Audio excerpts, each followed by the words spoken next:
printed it out. I got mine too.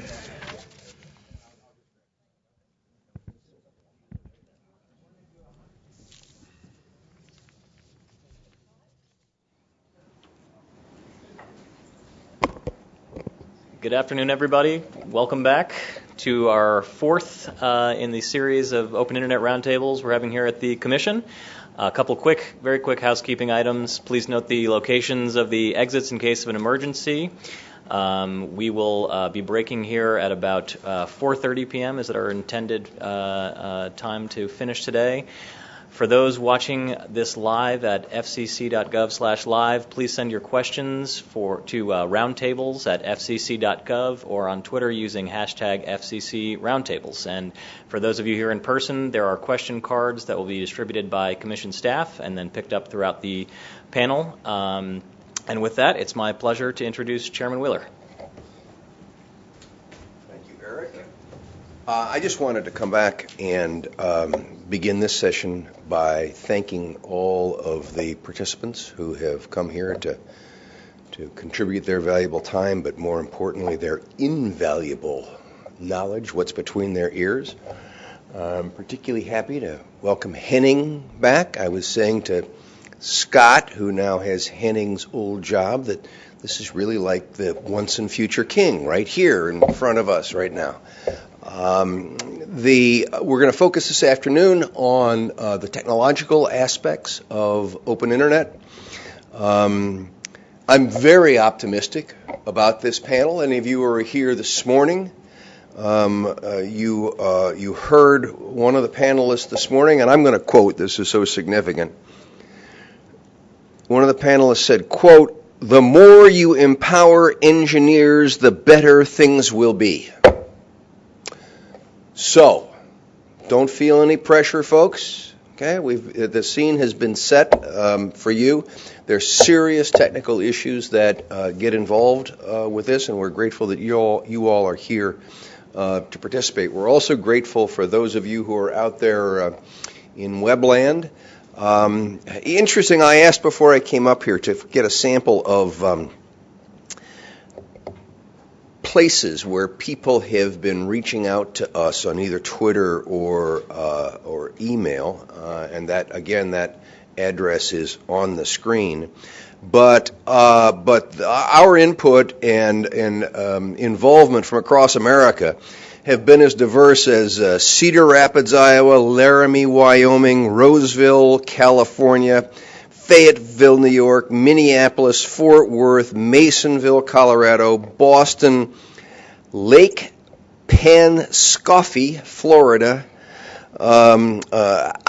Atsadero, California, and Barnstead, New Hampshire, and of course, obviously, Washington, D.C., the startup activities in Brooklyn, Alexandria, San Francisco, Silicon Valley. But it's really terrific. As I say, we'll have had, by the time that today's session closes, we will have had 12 hours of in-depth discussion of the issues. It's fabulous that people are watching. It's even more fabulous that people are participating from afar using this technology that we're fighting to make sure always remains open. And so with that, Scott, I turn it over to you, sir. Thank you.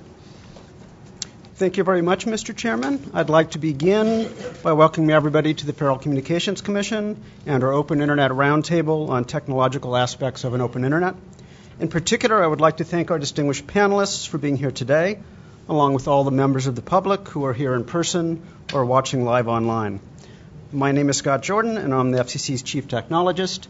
Next to me is Henning Scholzreen, my predecessor as Chief Technologist, who is now serving as Technical Advisor to the FCC. This roundtable will consider technological aspects of ensuring an open internet, including questions of scope, transparency, blocking, mobile networks, and reasonable network management. Tuesday's roundtable earlier this week also discussed scope, transparency, and mobile networks. We will return to these topics today with a focus on the technological aspects of these issues. In the next few weeks, there will also be open internet roundtables focusing on the economics of broadband and on internet openness and the law.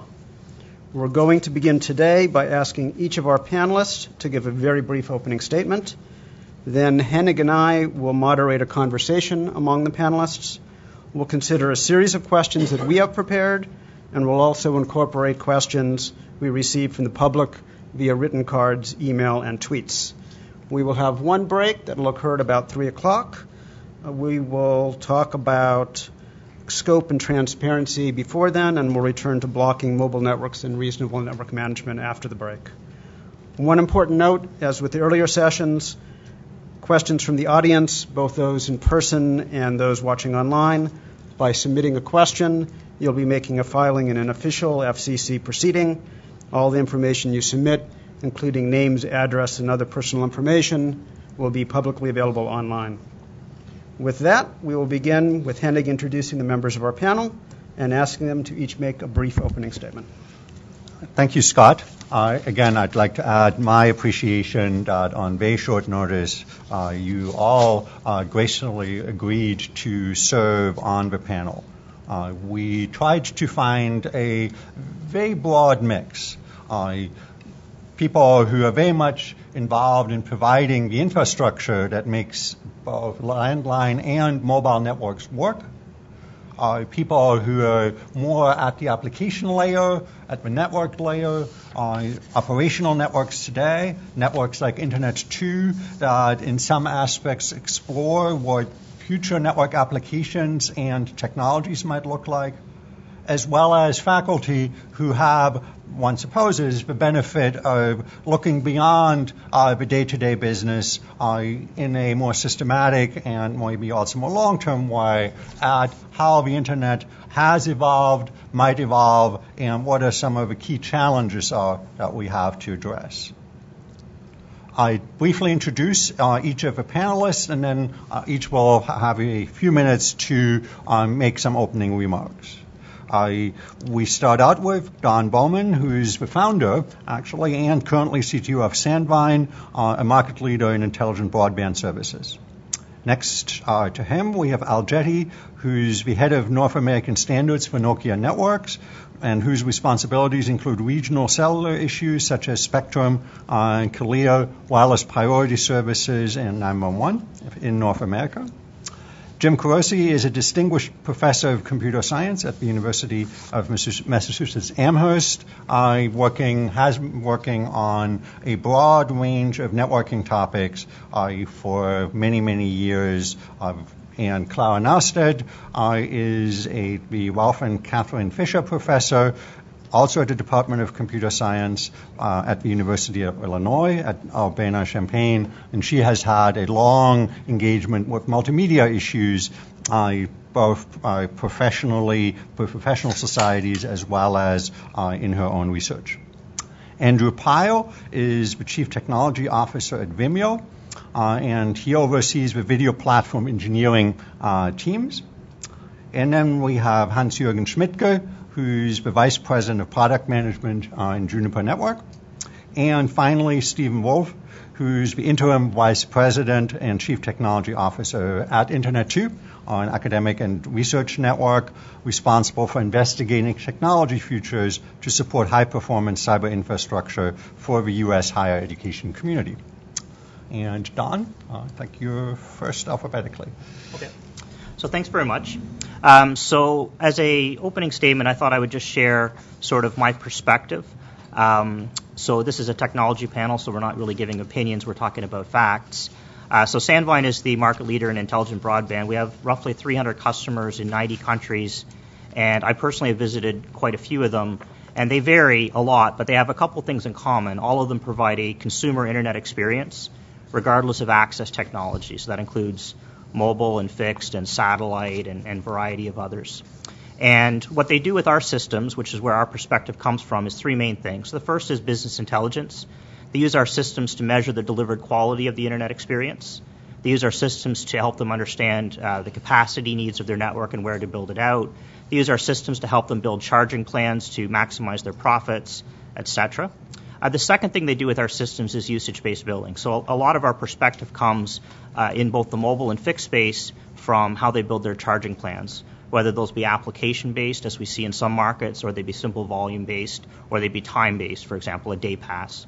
And the third thing that our customers do with our products is traffic management, providing the best quality of experience for given capital investments. So those are the perspectives that we bring here. And one of the things that we've been doing with this information is many of our customers graciously agreed to allow us to use data from their networks to publish it anonymously online. And you see that we have something we call our Global Internet Phenomena Report that we do twice a year. We've been doing it for more than 10 years, and it kind of charts the course of the consumer Internet. The rise and fall of BitTorrent, the rise of Netflix, et cetera. And it's one of the sort of broad things that I think that the industry as a whole finds useful is, what does the consumer Internet experience look like on various access technologies around the world, and where do we think it's going to go? Obviously, it's very difficult to predict the future based on the past, otherwise we'd all be much wealthier on Wall Street, but it is something that we do attempt to do there with sometimes some success. So with that, I'll turn it over to the next candidate, and you can have a few of my extra seconds. Thank you.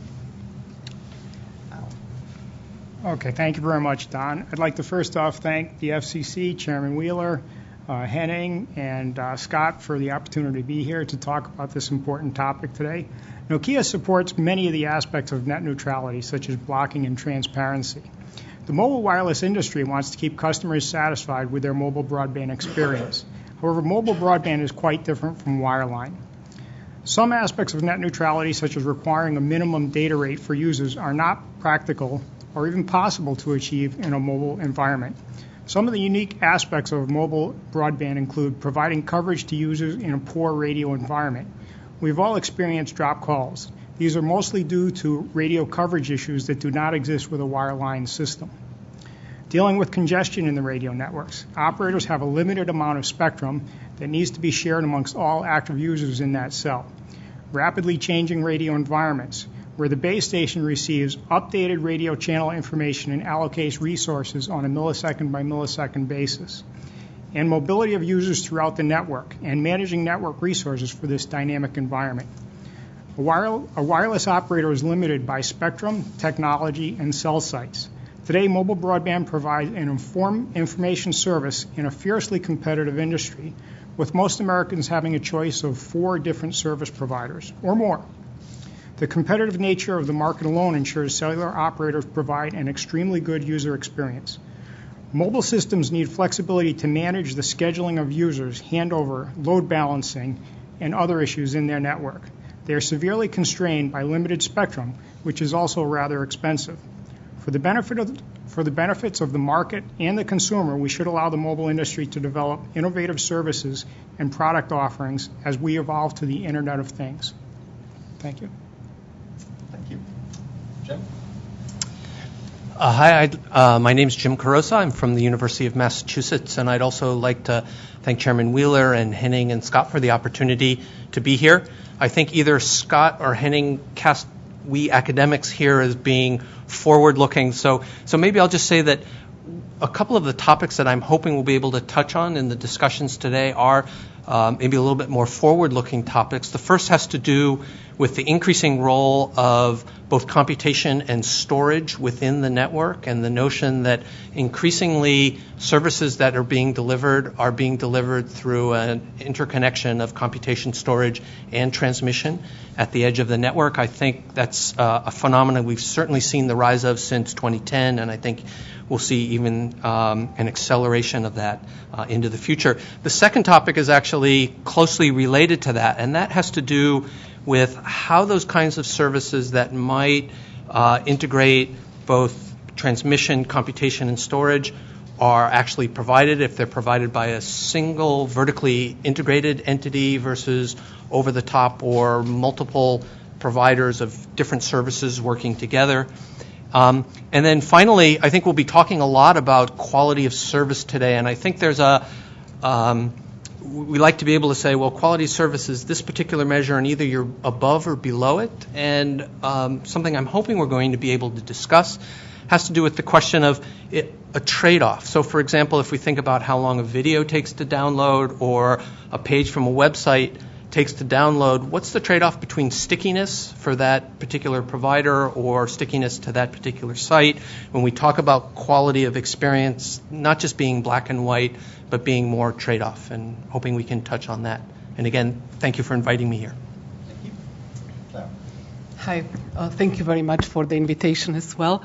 And I want to actually provide stress actually the impact that we are currently here in terms of discussing various trade-offs regarding open internet. And the reason currently is that what we are seeing, I think, is that very many non-traditional sectors are joining internet. And we are currently seeing they are bringing their own quality demands and network demands. We are seeing absolute distributed manufacturing, the whole maker movement that currently wants to be on the internet.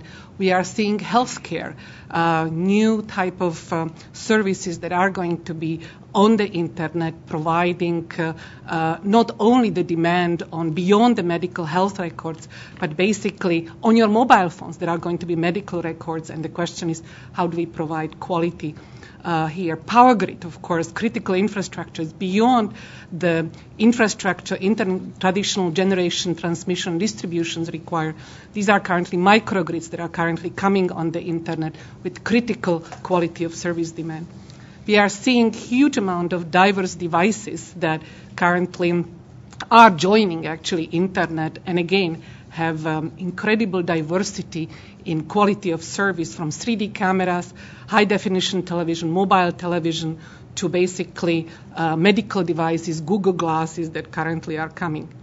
I also see in terms of the quality of service and quality of experience that already was mentioned, very new customers. We are starting to see children, young adults, elderly that currently are joining much more internet, and there currently the internet experience needs to be considered also from the technical perspective. And of course, we are seeing very diverse wireless connectivity, how people and these various customers get connected from cellular to Wi-Fi, Bluetooth, and so on. So I'm truly looking forward to the discussion as currently we are seeing very different landscape over the last 5 years in terms of customers, applications, services, and the underlying networks. Hi, I'm Andrew Pyle. I'm the CTO at Vimeo. Today I was hoping to, through our questions and conversations, talk a little bit about kind of what we at Vimeo have been seeing, and I think more importantly what our users have been experiencing over the past couple of years and where we see this going. For those of you who don't know, Vimeo is a rather large user-generated content video sharing site. We did 1 billion plays in June. We're not the biggest, but we're pretty big. About 170 million people visit the site every month, and many millions more visit or experience Vimeo content through things like mobile apps or connected TVs, or probably most importantly through our embed network, which lets Vimeo videos appear on Facebook and Twitter and blogs and all over the internet. Net neutrality is a critical issue for us because it really cuts deep into both our product and, I think, our users' experience and our relationship with our users. The main differentiator for Vimeo and what we try to bring to the market is a video sharing experience that's higher quality. We don't depend on ads. That's not how we monetize. We primarily monetize through selling better tools to creators. So from our perspective, I guess we're an edge application, to use FCC parlance, and we are transmitting and working and communicating with those users entirely over other people's access networks and things like that. So we're in an interesting position here, and we're very happy to be here and talk about it. We've spent a lot of time and effort in pushing video quality delivery over the years. We were the first to do HD on the web in a usable form. That was in 2007. We've kind of continuously tried to upgrade and improve bit rates, resolutions, player implementations, and delivery methods to kind of stay on the cutting edge, and we think we've had a pretty significant role in cultivating what people's impressions of a high-quality experience online should be. So once again, I'm really excited to be here. I'm also really excited to share our opinions and experiences and those of our users too. So thanks. Thank you. Hans-Jürgen. Thank you very much for inviting me, Chairman Wheeler, Scott, and Henning. So Juniper's mission is to connect everybody and empower everybody, and somehow that's actually a very strong statement. When you look at net neutrality at this age, it really touches nearly everybody. From, you mentioned education. I mean, you can pretty much nearly every business individual is touched by that topic. So thank you for inviting me to talk about this extremely hot topic. What I'd like to just quickly talk about is look where we came from in the last 5-10 years. In the last decades, we really saw a flattening of the world. We saw a globalization that wouldn't have been possible without the internet and the transmission and all the technologies. In some areas, literally dozens of Nobel Prizes went into enabling internet and transmission technologies. It's an incredible high-tech environment. It really led to a distribution of workforce. It's literally an empowerment of the individual, of the businesses. And the entrance, and you can probably read a lot of books about that, just to build your own startup company, the entrance investments into doing that and getting access to a world-class logistics and so on and so forth went just to an all-time low. This is unbelievable also, of course, for this country and its economic development. Having said that, with this was not just technical development. There were an enormous amount of innovations in new business models. And I don't want to go all through all of them. You probably know all of those, or most of them. But I'm expecting a lot more to happen in the next years. And what I'm excited about is, professionally and personally, is the progress will continue and maybe even accelerate.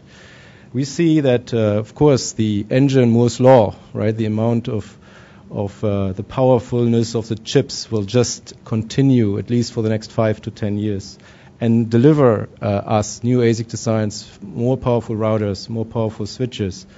And for sure, the optical revolution just started. The miniaturization of optical devices that help us transmitting at an ever lower cost and power and footprint will enable an incredible scale that we probably don't even imagine right now. So there's been a lot more innovation areas that are very relevant also for today's discussion. You hear the trends in 4-5G that supports a diversity of communication technologies. You will see actually the next generation, maybe even this generation, software in IT, enabling new ways how you cloudify and enable internet and deliver services from anywhere and anyhow you want to.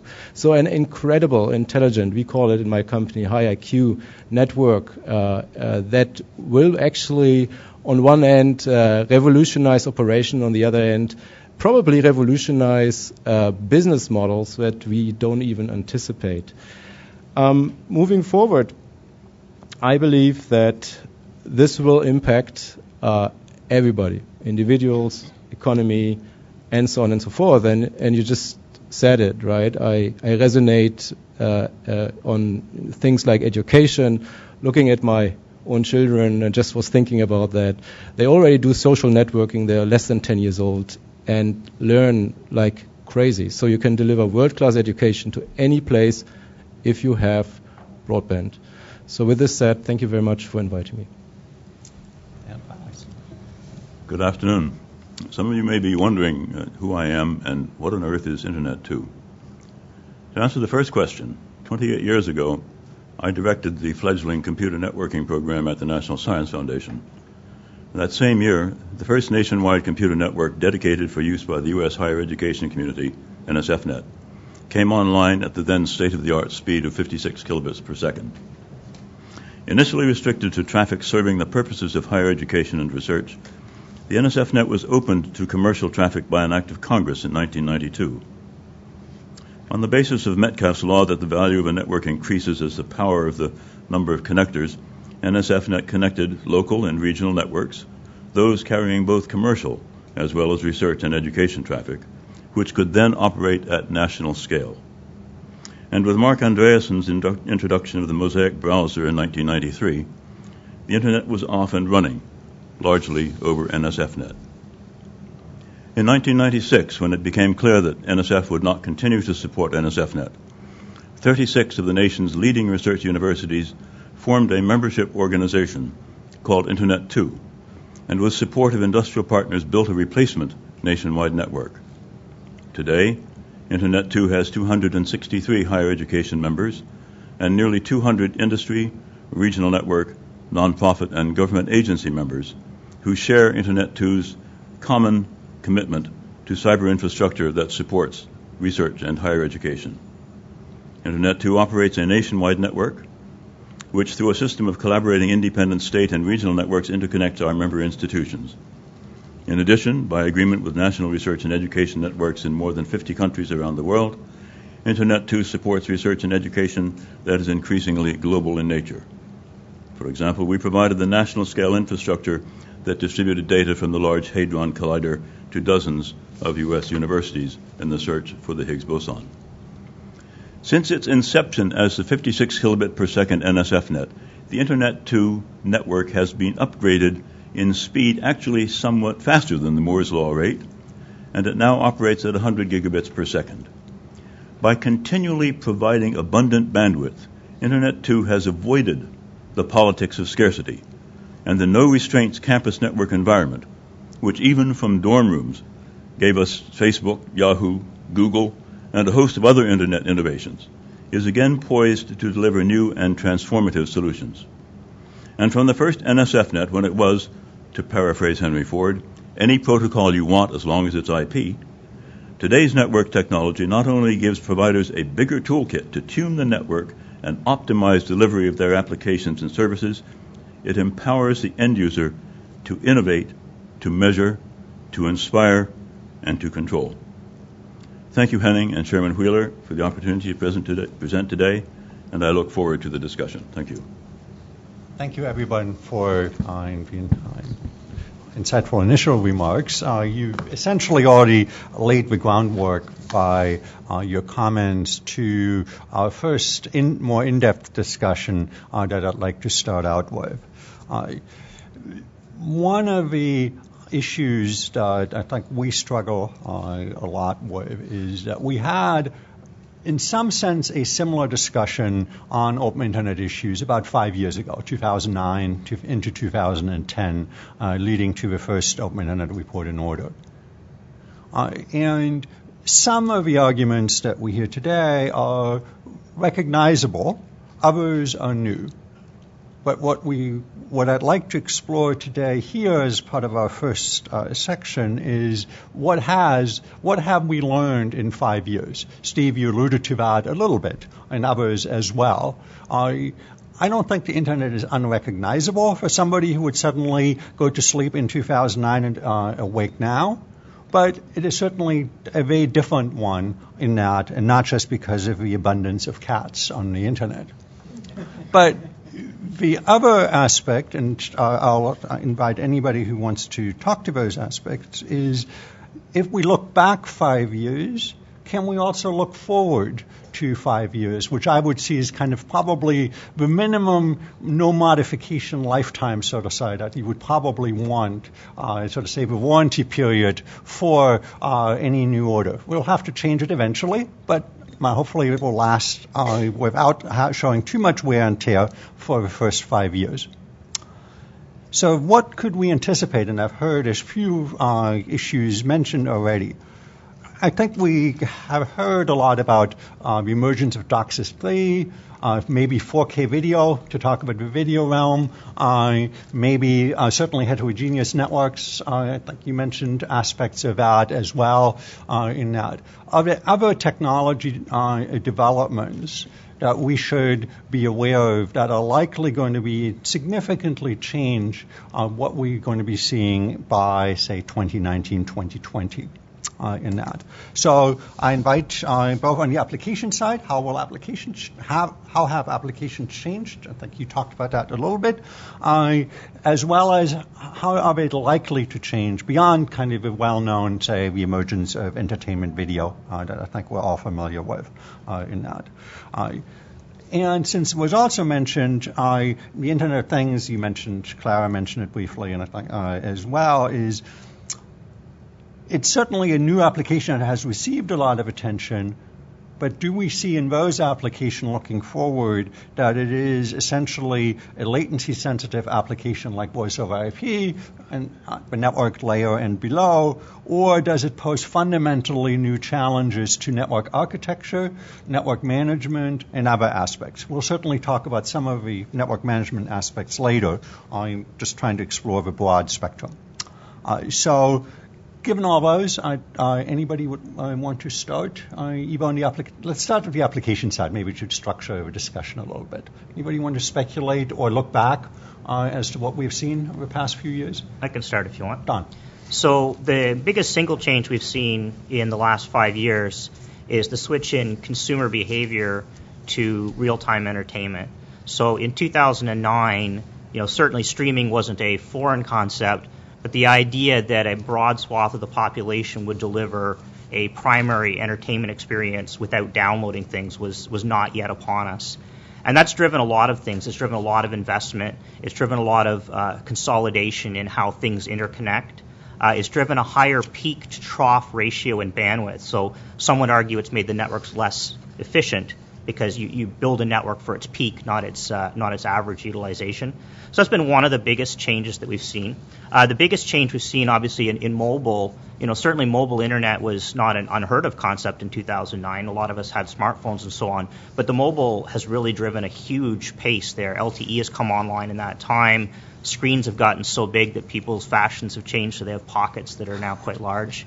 And, those devices have become supercomputers in your pocket, and those two have driven a lot of things. XM radios being replaced by Pandora and that sort of thing. So that's probably the biggest change we've seen. There's been a lot of change in roles of players as well, in terms of you used to have very stratified roles in the internet. You had somebody that provided the eyeballs and somebody that aggregated those to somebody that aggregated those that connected to a business, etc. And now the other thing we've seen is the emergence of very adaptive technologies that everybody's trying to make things more efficient, and sometimes those unintentionally interact with each other. You've got adaptive video, which is trying to maximize the quality of the user under congested paths. You've got BGP, which is a routing protocol trying to figure out the best path to take something. You've got multiple providers bidding on that at different times. And that densification has maybe increased the risk. In the earliest days of the internet, there was maybe broader diversity than there is now. And that's one of the things that in the future may be a little bit troublesome, is that you may have two hypergiants connected by one link, and if something goes wrong, or somebody is debugging something and the other person doesn't know. And one of the things that one of my favorite mailing lists is Nanog, which is a bunch of engineers working at the bottom trying to cut through the politics and red tape and regulation of their own industries just to do the right thing.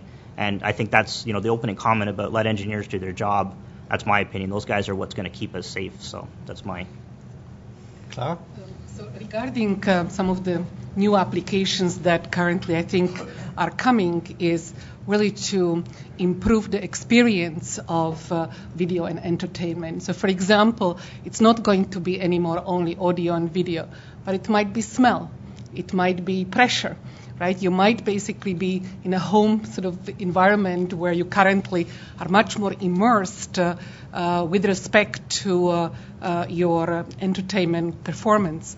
So I currently actually see that there are going to be very diverse sensory information that will need to be somehow transmitted, encoded, connected, correlated to actually provide either on-demand type of information or even in a teleconferencing capability, sort of much more contextual information and sensory information. So do you see that primarily what it sounds and smells like is a different user experience, but will it fundamentally, to pick up an earlier comment, change either the network architecture, or will it be another channel, so to say, on an existing teleconference application or not? And I do not want to imagine the skunk channel here. Exactly. So there are some interesting aspects.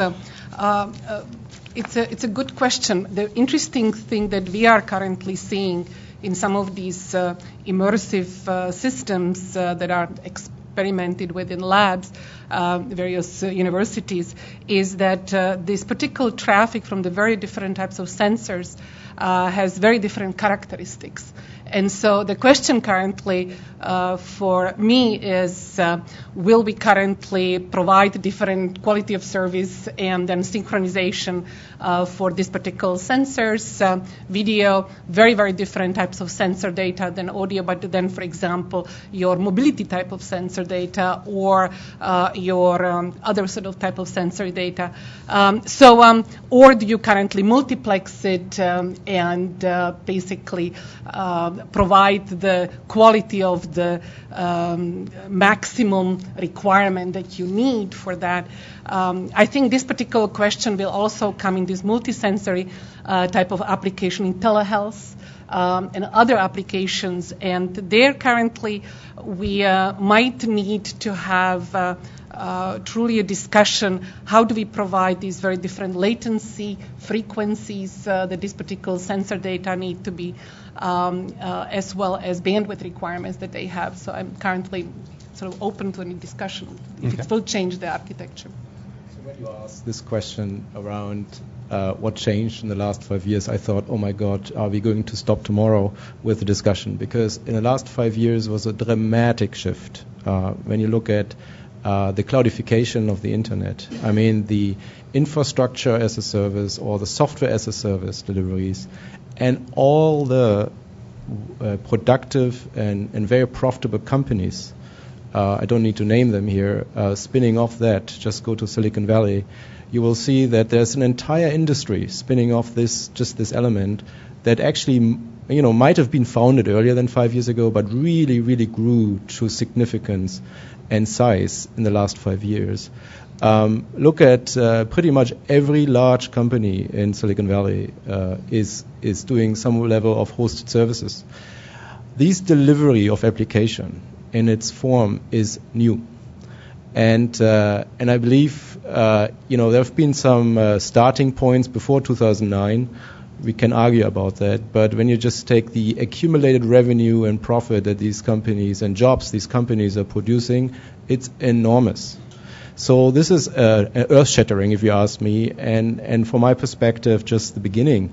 There are many thought processes where, and we can also discuss now or later, there are many thought processes how new business models based on the cloudification of the internet, as I call it, will actually transform internet and behaviors that are not necessarily predictable by just looking back, and highly innovative. So it's like it's for me, and I think not just for me, for my company, it's not just an evolution; it was a revolution, and don't think it will stop here. So, but I do want to just quick follow-up in the sense that, because Jim mentioned also kind of the storage computing aspects earlier, but if I were to take kind of the kind of curmudgeon's opposite stand, is the Ethernet interface that was on a server in 2009 might have been, let's say, 100 megabit Ethernet was more common maybe than a gig, but probably a gig was pretty common there too. The protocols that ran over that Ethernet interface, the IPv4 dominance that we're only slowly shaking at the moment, seem pretty similar. So you could argue that would be a change. IBM might be affected by that, and other more traditional, and Dell and others certainly who've had some struggles adjusting to a newer environment. But how has that changed more at the infrastructure level? Right. It actually changed also dramatically. It was not just incrementally. I tried to recall what the largest router was in 2009. So it was around a terabit. I learned, I believe, in 2009 what a terabit is myself. Maybe a year or two earlier before that. Now we're talking about routers of a magnitude of order of 100 terabits and plan hundreds of terabit routers. So the capacity in core networks didn't even follow Moore's law. It actually exceeded it with innovation in routing and routing protocols. So we were able to deliver better and faster and more differentiated network services on that infrastructure level. When you look at the transmission, the wavelength coin in core networks was 10G at the time. Now we talk about 100G. So, and actually move forward to 400 and a terabit. So transmission size and some of levels of the protocols are also changing quite dramatically. And when you look at the broadband statistics, deliveries to homes, it increased also significantly. So I think clearly we talk still about IP and Ethernet, but except that, everything else actually changed quite dramatically in size. Plus, I also believe that unlike 2009, the quality of experience that can be delivered with the IP protocols. IP itself, interestingly, doesn't have quality of services, but all the protocols on top of it can actually deliver quality of services with protocols like IP MPLS and better planning and so on and so forth. And this differentiated quality of services is actually improving significantly in terms of resiliency, availability. So basically nowadays, you can with an IP MPLS routing network, you can actually manage to replace classical TDM networks and they're even better in latency if you double-click down than what you were expecting as a gold standard, right, in the past live TDM. So a lot of those things are changing and have changed, not only in size but also in quality. Okay. Jim. So I'd like to comment, as Stephen Wolf has pointed out, things always go faster. So yes, we'll reach a terabit.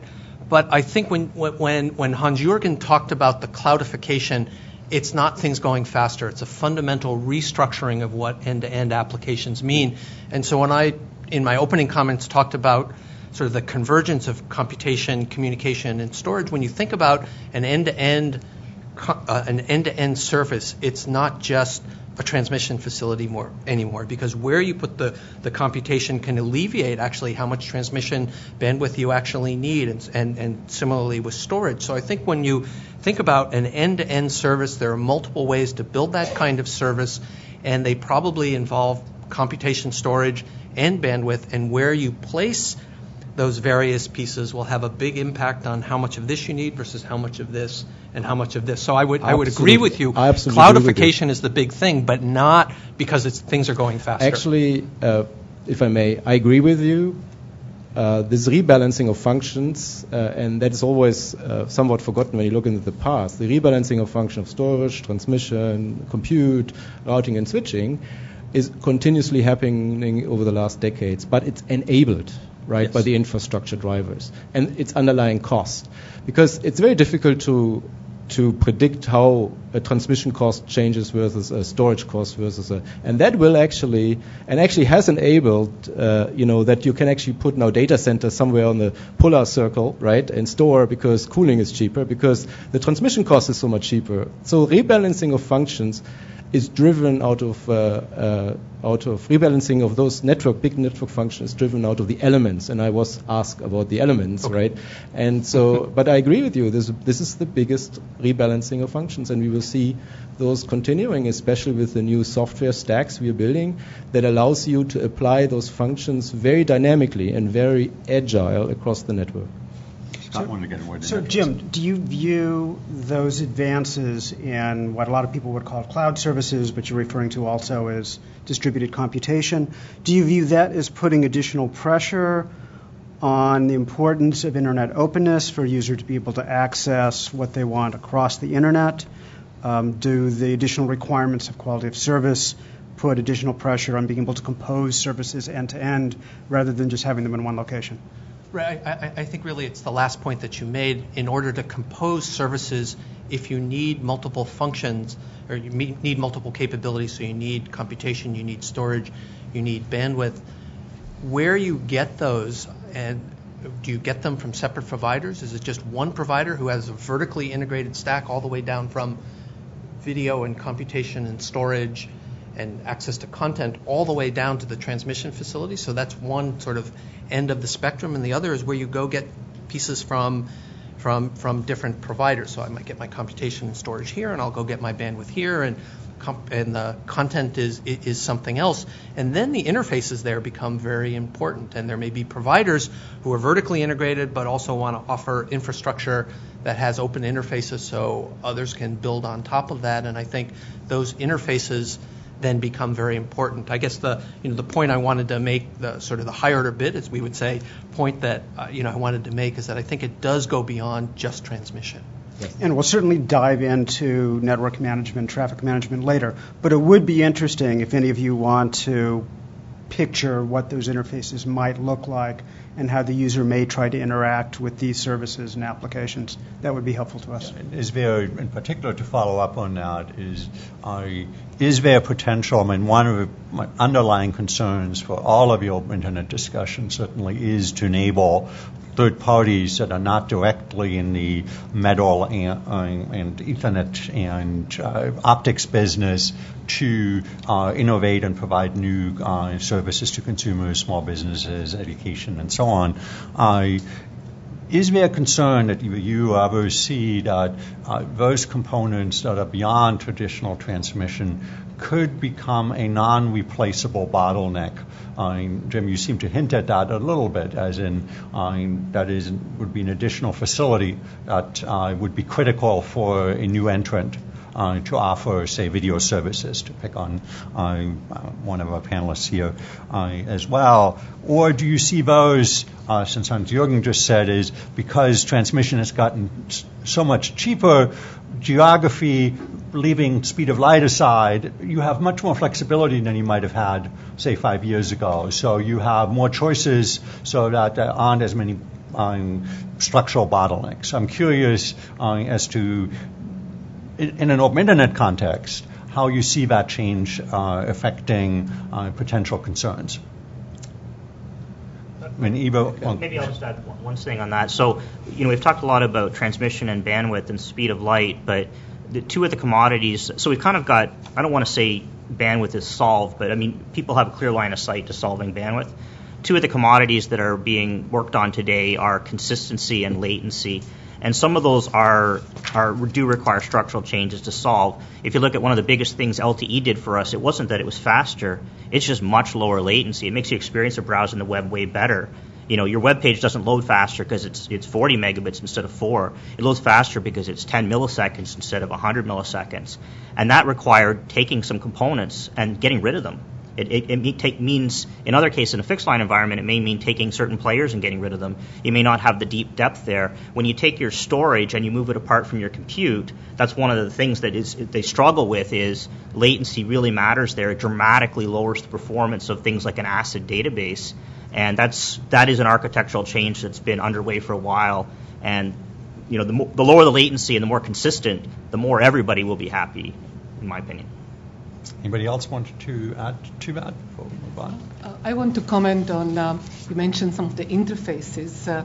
One of the desires, I think, more from the applications point of view and third-party applications will be when the network interface is particularly what kind of quality, what kind of capabilities, availabilities would be open to the application developers, particularly because currently, actually, a lot of the capabilities are there in the transmission, but basically there is the hourglass ways sort of very thin, and there is no exposure to the applications, what currently is happening on the networks.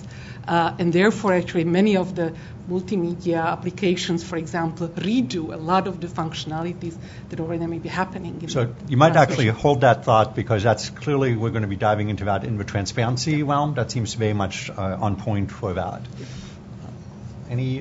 Sorry, if I missed your, go ahead. Okay, yeah, thanks, Henny. Yeah, so far a lot of discussion's been on the internet boxes and, the wired side of things, as well as the applications. If you don't mind, I'd like to also consider the mobile side, which I know Sure. Don touched on briefly. 5 years ago, we were starting to see the data avalanche beginning. We had a number of 2G systems supporting voice with limited data capabilities. We had 3G systems that were fairly efficient, supporting both voice and data. However, it was obvious that data usage was going to rapidly ramp up. Okay, we were starting to see smartphones, start to become prevalent on the market, and the thought was 2 and 3G probably wasn't going to meet the needs. So the industry started looking at what needed to be done, and we started working on the LTE standards that were completed around 2009, and then we started seeing systems roll out around 2010. Over the past 5 years, we've seen an enormous growth of mobile broadband and smartphone sales exceeding virtually anyone's expectations. Mobile operators today have an extremely complex network consisting of multiple generations of technology from 2G, 3G, 4G, and sometimes multiple 3G or, technologies in there. It's very complex, and they have fragmented spectrum. They need to support a wide variety of devices, from the 2G voice-only flip phones to the now very complex high-resolution tablets that people use. Managing a wide array of products is quite challenging and will only get worse in the next few years. Over the next 5 years, we expect to see much more in the way of innovations, especially focused on the Internet of Things, such as vehicular communication for smart cars, more medical and fitness-related Internet communication, smart grid, etc. CTIA reported they expect more than 50 billion devices by 2020. So the market is evolving and changing. To support this evolving market, we'll need to see a number of changes. In the spectrum area, we'll see more spectrum auction for cellular, operators aggregating their fragmented spectrum to provide higher data rates, and some spectrum sharing between the government and cellular operators. We'll need to see more small cells and leveraging of Wi-Fi to offload current macro cellular networks. Improvements in the radio technology, such as MIMO and interference cancellation, will also become more widespread. On the services, operators will be rolling out voice over LTE, multicast broadcast, an array of features to evolve LTE for public safety. Yep.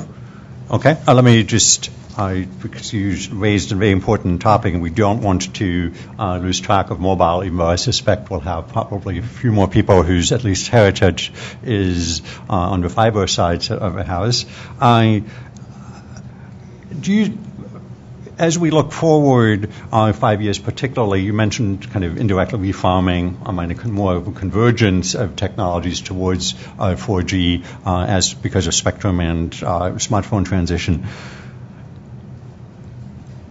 As people treat networks that are 4G on their smartphone, tablet, and the Wi-Fi experience as relatively interchangeable, do you see a concern that if you treat those as a user experience, or would you want to be in 5 years in an environment where those two are, from a user experience, largely transparent, in the sense that I can get the best available network, the HetNet type of model, regardless of whether the spectrum I'm on happens to be licensed, unlicensed, small cell, macro cell, whatever else it happens to be?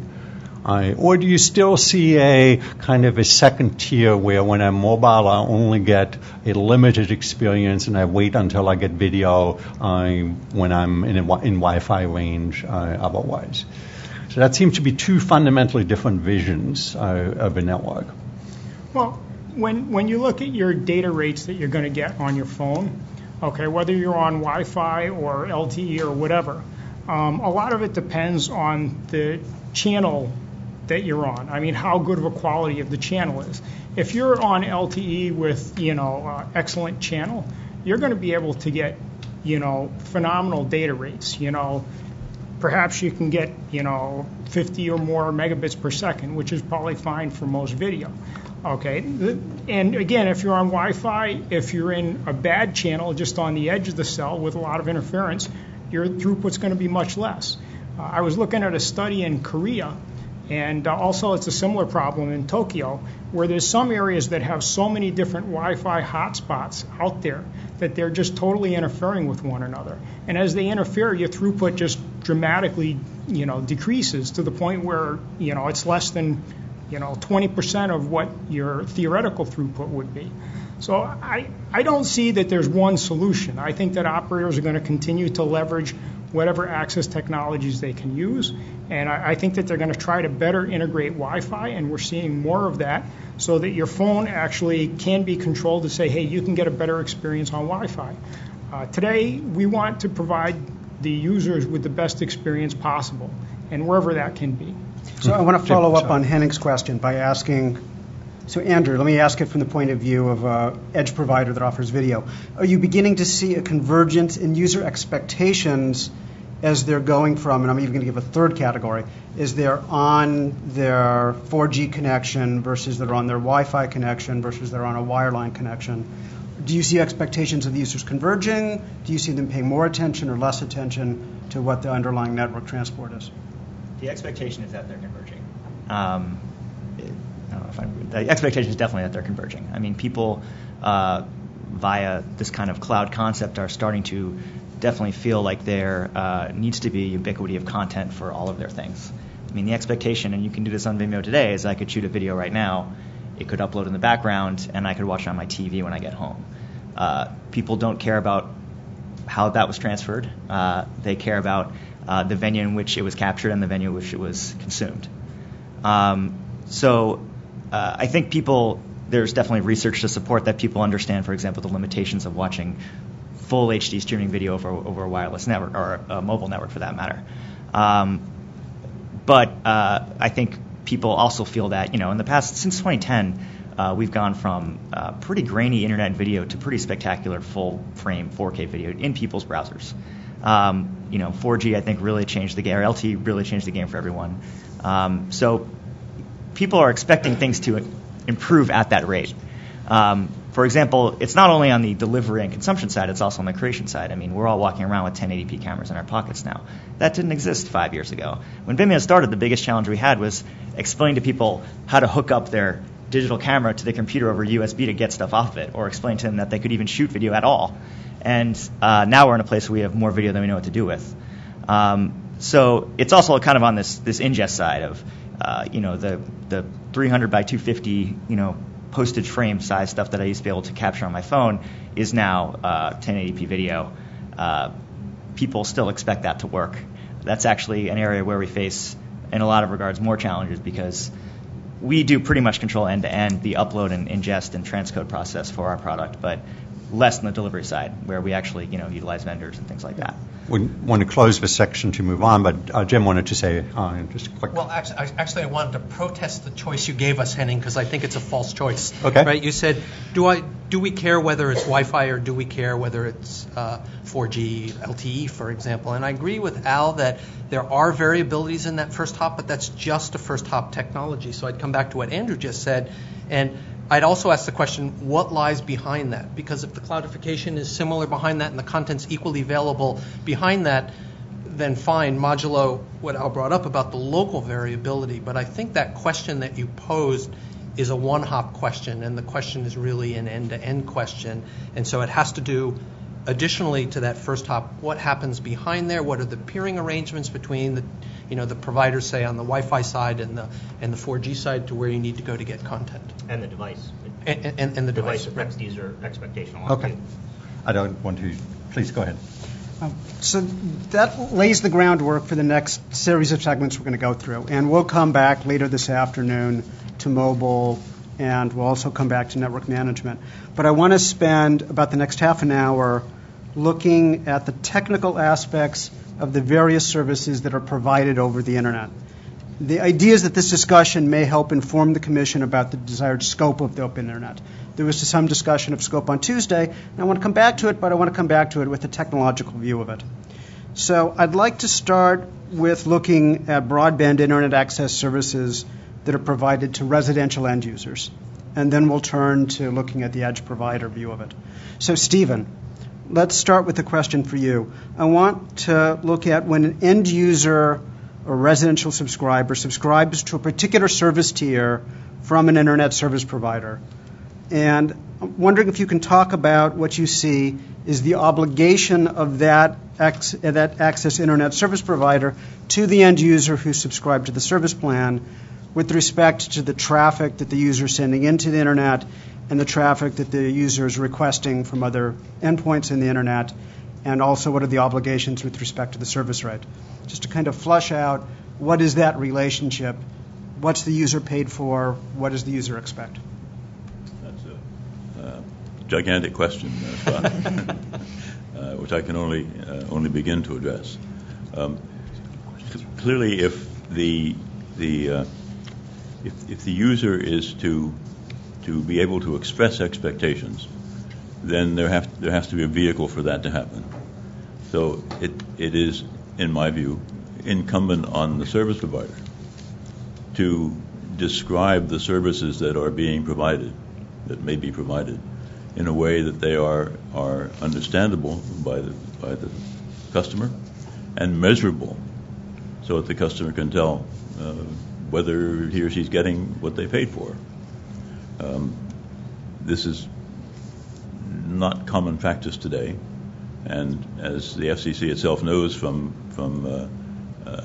the measurement of internet speeds that it engaged in a few years ago, the tools that we have for measuring performance at the customer level are very primitive and need to be improved. But how we do that, that's a good question.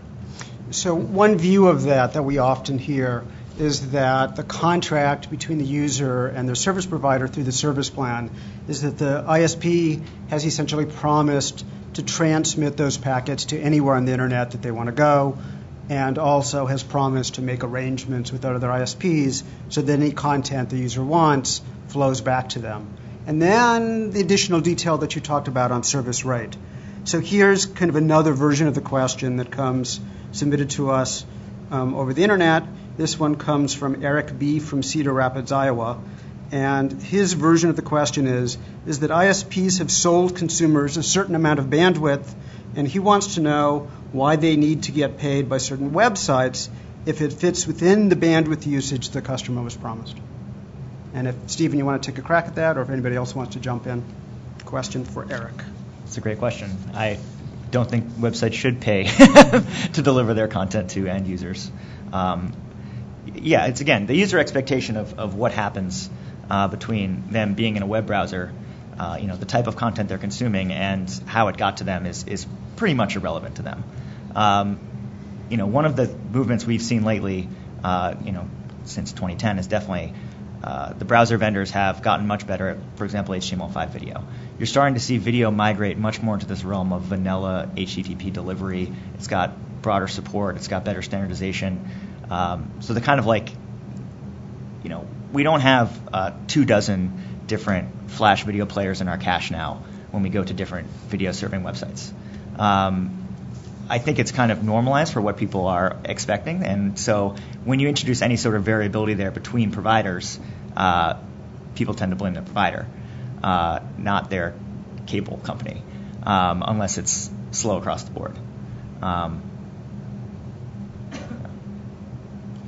Jim. So the bandwidth question is a great one, and I think that to really answer that and to answer that specific question, also one has to talk about timescales. And so if I say I give you 10 megabits per second every second, and I guarantee that to you, then that's different from saying I give you 10 megabits per second, but it's going to average out over 5 hours. So you might have, or whatever the time frame, where you might have periods where you actually get significantly less than that. And then it's not typically, the few examples I've seen, it's typically not, I'll always give this to you, but I'll give it to you at 99%. And is that 99% over an entire year, which means you could have an outage for a day? Or, does that mean that you get 99.9% of your packets through, for instance, over relatively short time frames? So I think the time scale over which guarantees are being made or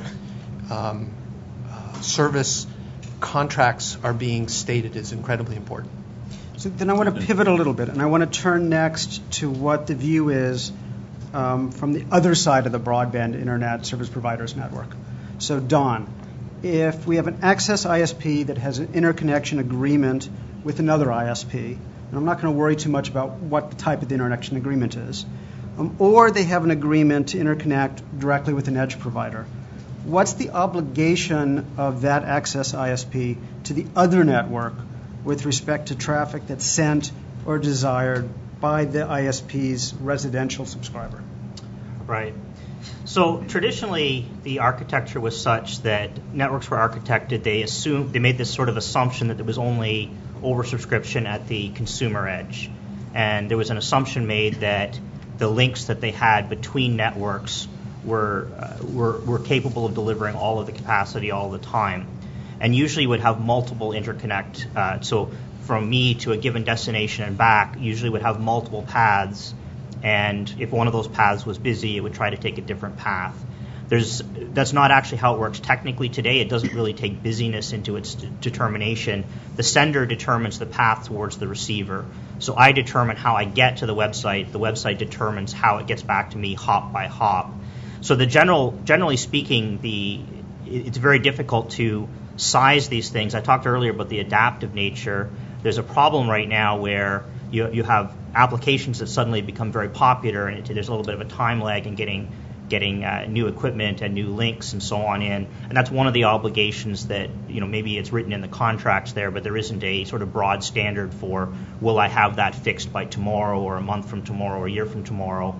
And the second one is when those content sources themselves have multiple paths and they make a switch because they have a contract with their supplier, and then how quickly will everybody else in the road come along. So I guess what we've seen elsewhere is it's very difficult to benchmark all the way through end to end. It's not to say it's undesirable, it's just actually difficult. So most places bite off, they bite off one hop at a time, and they say, we'll benchmark from the consumer to the core, we'll benchmark from the core to their peer 1, their peer 2. The real obligation comes down into the type of business arrangement they have. In some cases, the consumer ISP is the supplier. In some cases, they're the buyer. And in some cases, they're peers. And as those change over time, that's where the friction comes in that we see. But from a technical standpoint, what you should strike to achieve there is to have more than 95% of the time not to have any material amount of congestion. Otherwise, it becomes troublesome. You're either doing that by having multiple suppliers and assuming they balance, or by adding additional capacity with your existing supplier, and there's money involved in that. So it certainly shouldn't be a free activity. Vendors like ourselves up here, we charge support and maintenance, which is an ongoing OPEX for the links. There's power, heat, and management. So there is costs associated with doing that. It's, as to who pays it, I guess, is the discussion. So I want to march a little bit further into the Internet. So Andrew, as an edge provider, does Vimeo perceive that a remote access provider, one that you don't have an interconnection agreement with, one that's on the other side of the Internet, do you perceive that access ISP has any obligations to you as an edge provider, or do you rely on the interconnection that you have, that your access ISP on your side of the Internet has to you, and their arrangements that they make with the people on the other side of the Internet? How do you view the obligations to you or what you've contracted for? Well, we have uplinks and things like that for our data centers and delivering our website, and that has, pretty hard and fast SLAs, and those interconnects are kind of well understood, and we're happy with that. But I think what's really germane to this is, the kind of video delivery experience we've had, and for that we use, CDNs and vendors, so it falls on them. We have good insight into when things are failing or how performance varies. We can reach out to them, and then they can subsequently file their tickets and file and see, contact the different ISPs that they work with and peer with and interconnect with to try to run these things down. But it takes a very long time, typically days to weeks, to actually understand what went wrong in Norway, at 11:30 last Tuesday. So from our perspective, we very much laid at the feet of our vendors, whom we're paying to basically get the content there. But our assumption is that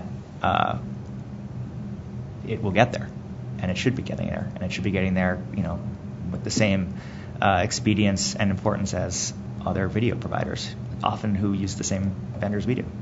So we've heard two models that you can envision this composition of services, even in the old style that we're talking about going on here.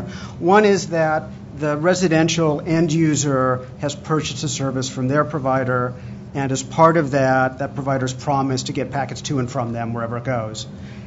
And I might be able to think of the edge provider as having a similar kind of contract with their ISP. It's just that they're much bigger and the volume's much bigger. But they may have a similar contract that says you should get my packets to and from whoever they're going. So that's one model. Another model is that, no, the edge provider really has some expectations directly from ISPs on their end of the network, as opposed to kind of composed from their relationships individually. Anybody want to try to help us tease those two out? Well, I mean, I can say just from working with vendors and working with having a cable modem that you're getting a different level of service and guarantee, obviously, when you work with a transit provider than you do with your local cable company. I mean, there's more competition. There's SLAs, things like that. I think for probably the average person, some of the marketing clears it up, but for the most part, I think it's pretty opaque what you're getting for your cable service. I mean, I know in my experience, what I got was not particularly advertised, so I just kind of every month would bump up the service level until I could stream Netflix the way I wanted to. I don't think that's a unique case, unfortunately. So in the case of something like two giants might be directly connected, but when you talk about if you're a customer of a smaller consumer access provider and you're going to a smaller content site, there will often be more than 2 or 3 players along there. So the internet is actually a connection of interconnected networks. So it's peer 1 to peer 2 to peer 3 to peer 4. Now that trend has been densifying, so more and more stuff is only 1 hop or 2 hop, but it makes it very difficult. You use the word expectation, which is different than obligation. I think it's reasonably clear. Everybody expects that a best effort network delivers everything they want all of the time. I mean, that's really what people expect. It's not true. And then that's where you end up in this discussion. And then is there an obligation? So best effort means that you do the best you can with what you've got. And you mentioned you've got temporal things. There was a problem last week in Norway that was half an hour long. Was it a cable that was cut? Did somebody change a routing rule? Did my supplier make a change? Did their supplier make a change? Was it that the browser changed? Or it can be very difficult for people to debug. And you want to make sure that you don't end up with everybody pointing fingers and spending all their time doing that instead of buckling down and fixing it. But So, Jim, I'd like to get your take on this. Comparing these two services, the broadband service to the end user, the broadband service to the edge provider, the application provider, do you think of them as being qualitatively the same and they're numerically different from the different flows and maybe the different endpoints? Or do you think of them as very different services? And if you want, as an added bonus, you mentioned what I'm thinking of as cloud services. How does that change the view? Well, golly, I've been wanting to say something here about that because, I'll agree with Andrew. First of all, I don't know the answer to that question.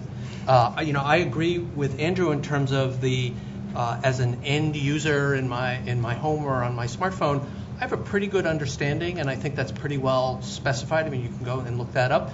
So as an academic and as a textbook author, I've actually tried to figure out what the agreements between a customer and a provider relationship deeper inside the network looks like.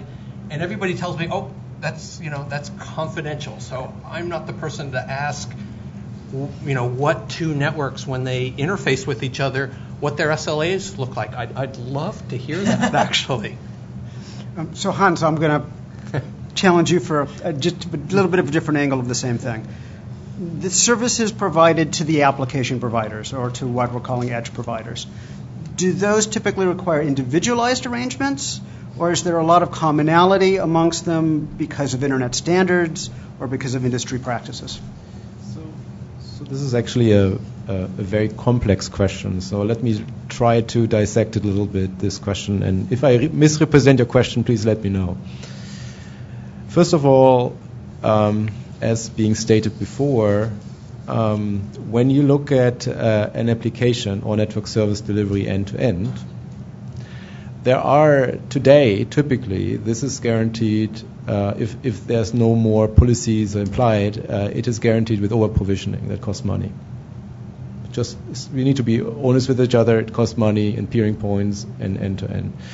So application deliveries and application integrated with network services are, of VPN, what have you, right? Services that are integrated with the rest of the network is possible, and I think over the next years we'll get easier with all the standards and behaviors. I mentioned, the SDN, NFV, software-defined networking elements that allow you agility and a better differentiated quality of services than easier than you've ever seen. Faster, more agile, easier, and resources can be deployed with those new technologies. Resources, I mean, you mentioned it before, storage, compute, transmission. Those resources will be spinned off in literally no time.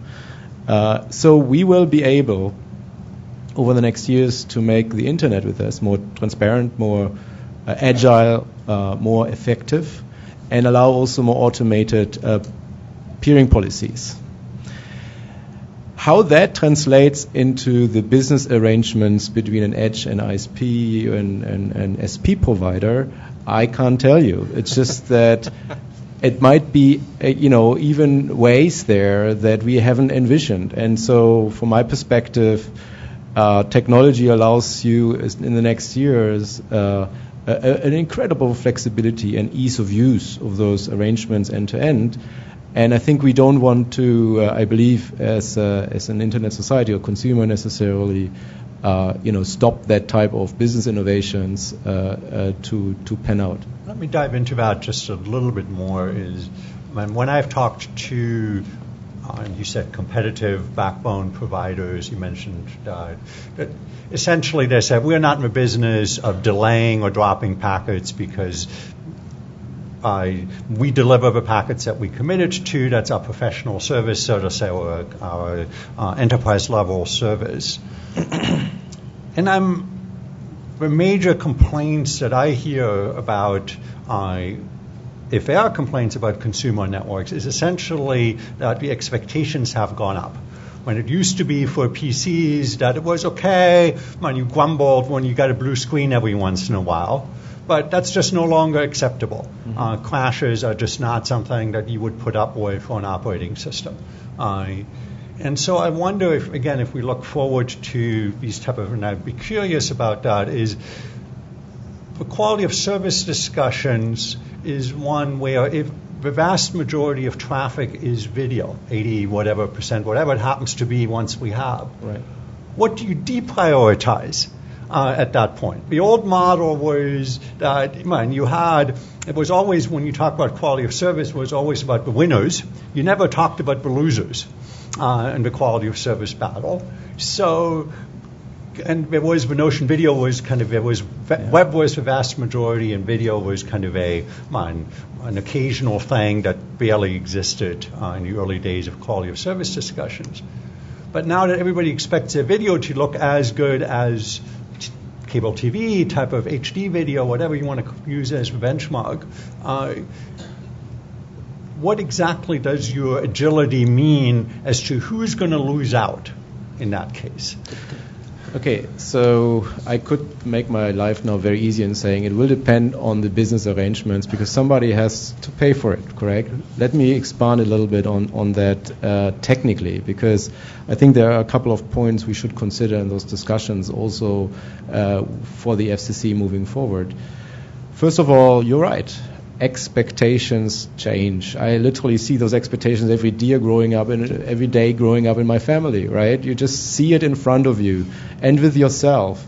And then you can see all the statistics out there that we talk about 4K video now like it's coming. And I'm pretty sure next time when we meet here, maybe in 3-4 years, I don't know, that's reality, right? So expectations is a function of time. And they will exponentially grow. Having said that, the IoT, the 5G mobility, it's about diversity of communication. The deployment of more agile defined networks will allow you to run networks maybe hotter but more defined, and will allow you to spin off functions like security much faster. So in summary, I think technology will allow the ease of use of much easier peering arrangements, from a technical perspective, enforceable. The quality of experience in the end of the day will depend on your level of investments, the innovation, the SP, the edge, the content provider want to take on an innovation, is always an entrepreneurial risk. So I hope I answered your question, because it's a business question answer, because it's really about that. But technology, looking at the roadmaps, just looking at the roadmaps that I mentioned before, Moore's Law, optical miniaturization, the incredible progress we see on NFV, SDN/virtualization, IT-fication, some people call it IT-fication of the internet, will allow us to do a much more dynamic enforcement of policies, of spin-off of securities, and so on and so forth, that is totally unprecedented and not manually, put into a CLI. So with other words, the answer is technically, hopefully, and business-wise, it's a business arrangement that is very important here. So can I just chime in with 1 second? I want to use that. We'll come back to this. Okay. But I want to use that to pivot in the remaining time before our break to focus on what the FCC in 2010 called specialized services. So, Clara, I want to consider the situation in which an access provider is offering streaming video, and that video is coming up from a server inside its network, and it's going to subscribers also in its network, so the traffic's staying entirely within the network. And I'm wondering if you can tell us about the technical differences between that situation and the situation in which we have similar kind of video but going over the top that's going across multiple networks. And if you want to tie it back into what you were talking with the interface, all the better. Well, so I currently feel that the differentiation between those two cases will actually be driven by certain metrics that we are expecting with respect to video streaming. One is how fast do you get actually connected to that particular video server, and also the continuity of viewing and also changing in your particular experience. So, for example, if there is a sort of a single access provider, I find there currently a lot of optimization in resource provisioning could be happening in terms of providing the quality of service. With respect to if you go over sort of over the top over multiple providers, then I mean a lot of the issues that we currently talked about in terms of SLAs would need to be in place.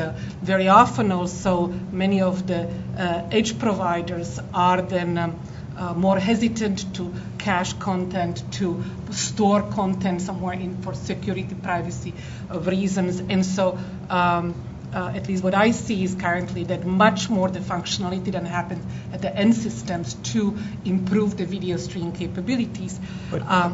So, I mean, one of the things that, if I go back again to 2009, was fairly clear if you looked at kind of geographic distance between the over-the-top type of services to the consumer and the number of networks, whether network hops and miles. Now, if you look at what might be called a specialized service like an integrated video service and what might be is a classical over-the-top service that we're all familiar with, there might literally be one Ethernet port difference between those, because they're both physically located in one of the well-known large data centers. So do you see that as that the distinction that will become less, so to say, obvious by just looking at a U.S. map, or are there other factors involved beyond just, if my premise is correct, that physical distance, and I think you made that point earlier, is shrinking in both cases, or when they're converging in both cases, when you have large-scale hosting by the end providers as well on the same places.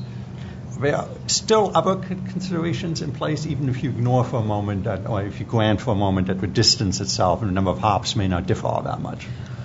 Well, I think that in both cases, the goal is from the user point that you're actually not seeing any difference, right? If it is basically through the sort of single access provider or through sort of multiple network providers. But what I currently actually see is that particularly services that much more assume that there is not much support inside, or basically they are not controlling what is currently inside of those networks, that are putting actually emphasis on compressions, on codings, on much more how the data currently being differentiated, the content being differentiated.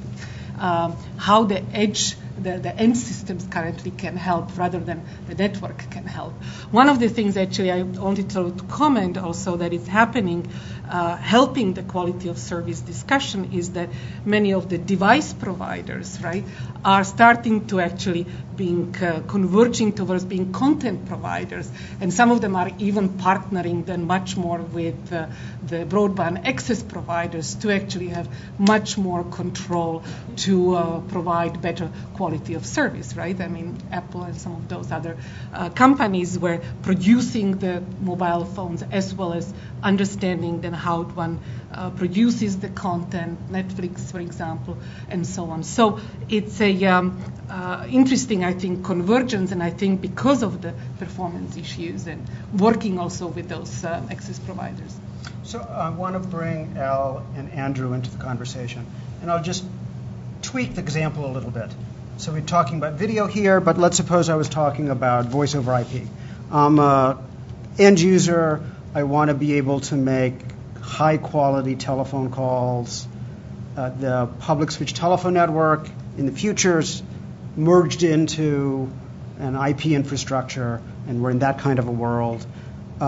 How can I do that and get my choice of service provider for voice, or Al mentioned gaming? How can I get my choice of I want to play this online game somewhere else across the internet, maybe composed of a number of services, as Jim suggested? What do we have to accomplish in order to be able to get to that kind of result?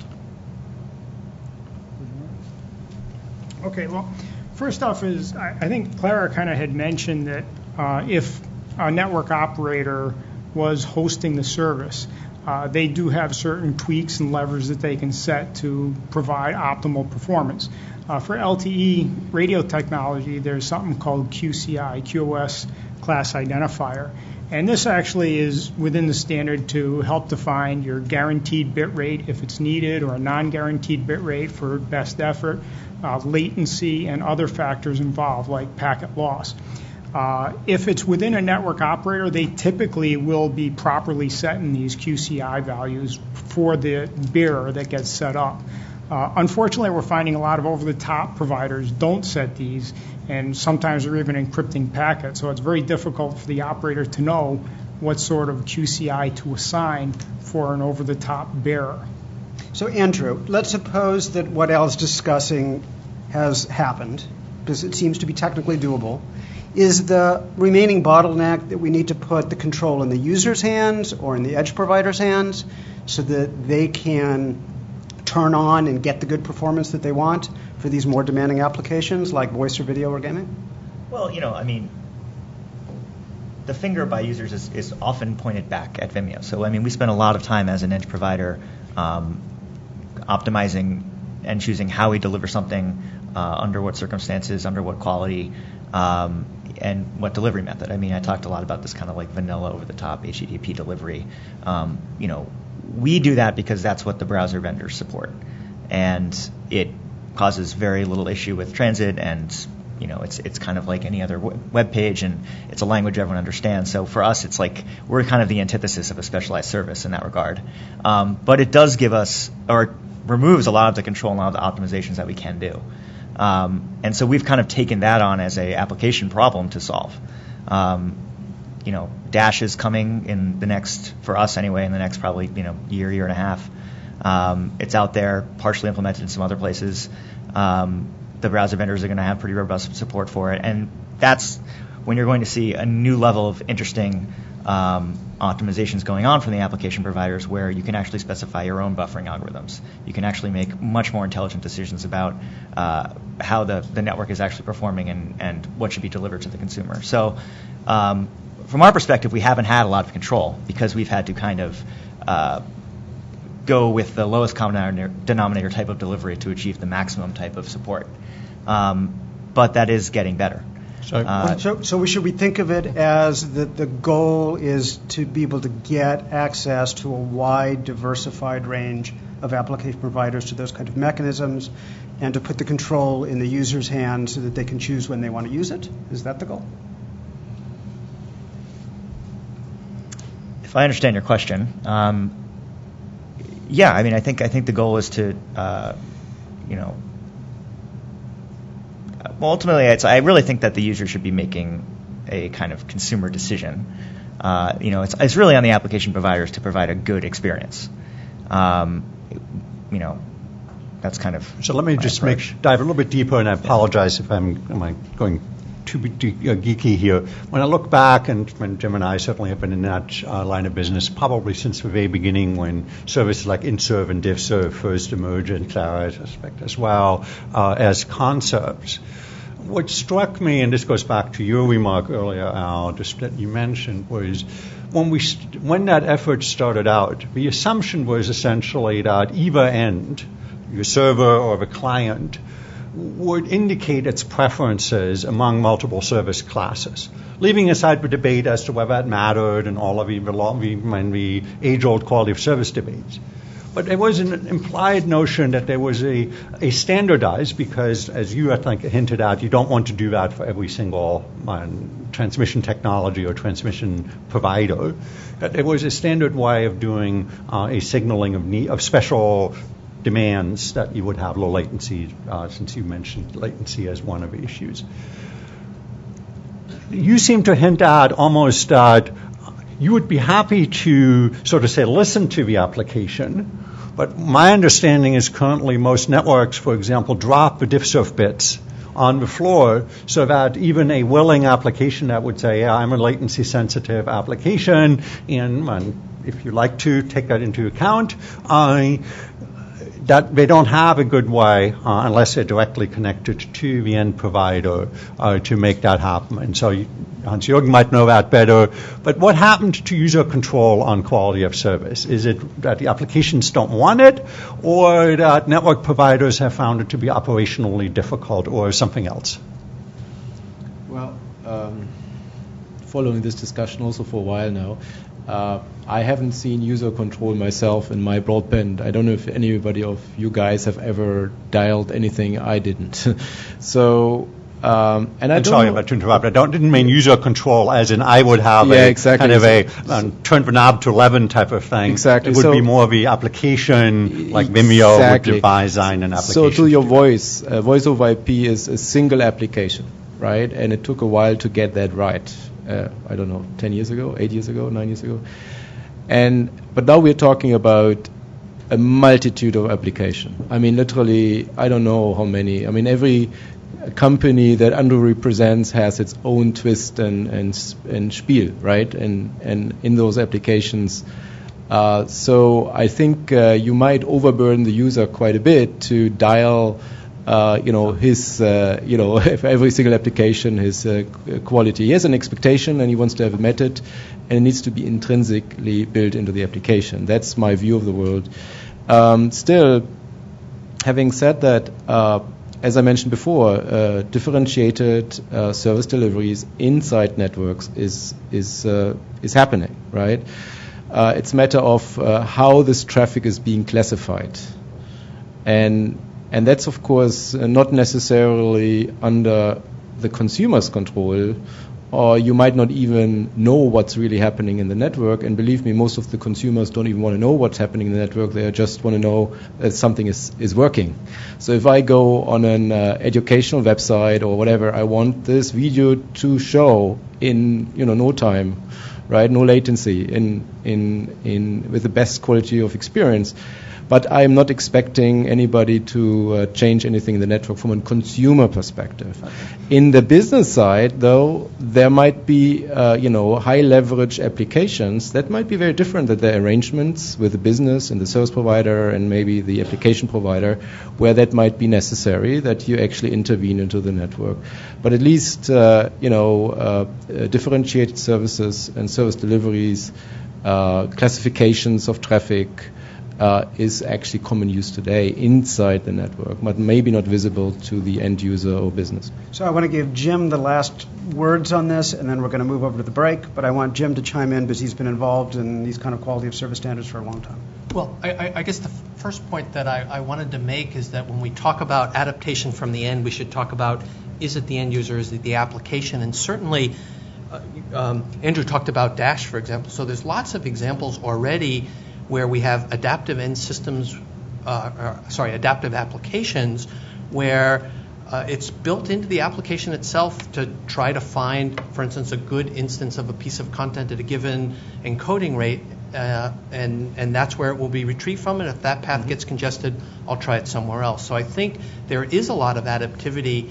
One question I think going forward is, what are the kinds of network behaviors that allow end systems to be adaptive? And it tends to be the case where the QoS guarantees don't have a lot of, the quality that you get doesn't have a lot of variability, so you're not doing a lot of adaptation, but you can do some of those. If we think about adaptive applications, especially like Dash, for example, and going to one content server to get a series of content and then moving to another as that path gets congested, it gets back to a question that Henning asked that I wanted to address a little bit earlier. He said, well, imagine you have an in-network server here and you have an OT over-the-top server somewhere else, but they're the same number of hops away. Is that the same? And I know that was somewhat of a rhetorical question. And of course, the answer is no, because yes, it's the same number of hops away, but the quality of the paths need not be different, and the routing is actually controlled within that network. And so I think when we think about adaptivity, the question is, what are the knobs that we get to tune when we want to adapt? And at the simplest level, at the application level, with something like dynamic adaptive streaming, I can choose where I go to get content. Can I actually dial a QCI knob dynamically during a session to get more bandwidth? I think I'll just say, historically, there have been a lot of network architectures designed and built that have tried to do that, and I think the simplicity of the signaling between the end user and the system, where you don't have to do that kind of dynamic QoS and renegotiation, the simpler systems and the best effort internet service that we have today is really what's persisted. Yes, I agree with you, and there's also a difference between what's technically doable. I mean, moving forward, I think application integrated networking, where either consumer or edge provider, content provider can make changes in an automated fashion, is absolutely in scope in a simplified fashion. The question is, of course, that we need to ask ourselves, how realistic is it for a consumer, right? And for which application would you even bother? Or, maybe something signaling runs in the background, then you don't even see it. Absolutely, I think that's all doable. But the question is, how quickly. So we're going to take a 10-minute break. We're going to come back, and in the second half, we're going to talk about transparency, blocking, mobile networks, and network management. Thank you. All right, 3:15. Is that what you? All right, we resume at 3:15, please.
Ladies and gentlemen, please take your seats. We're going to start up again. Thank you very much. So just given away Somebody's pocket is singing.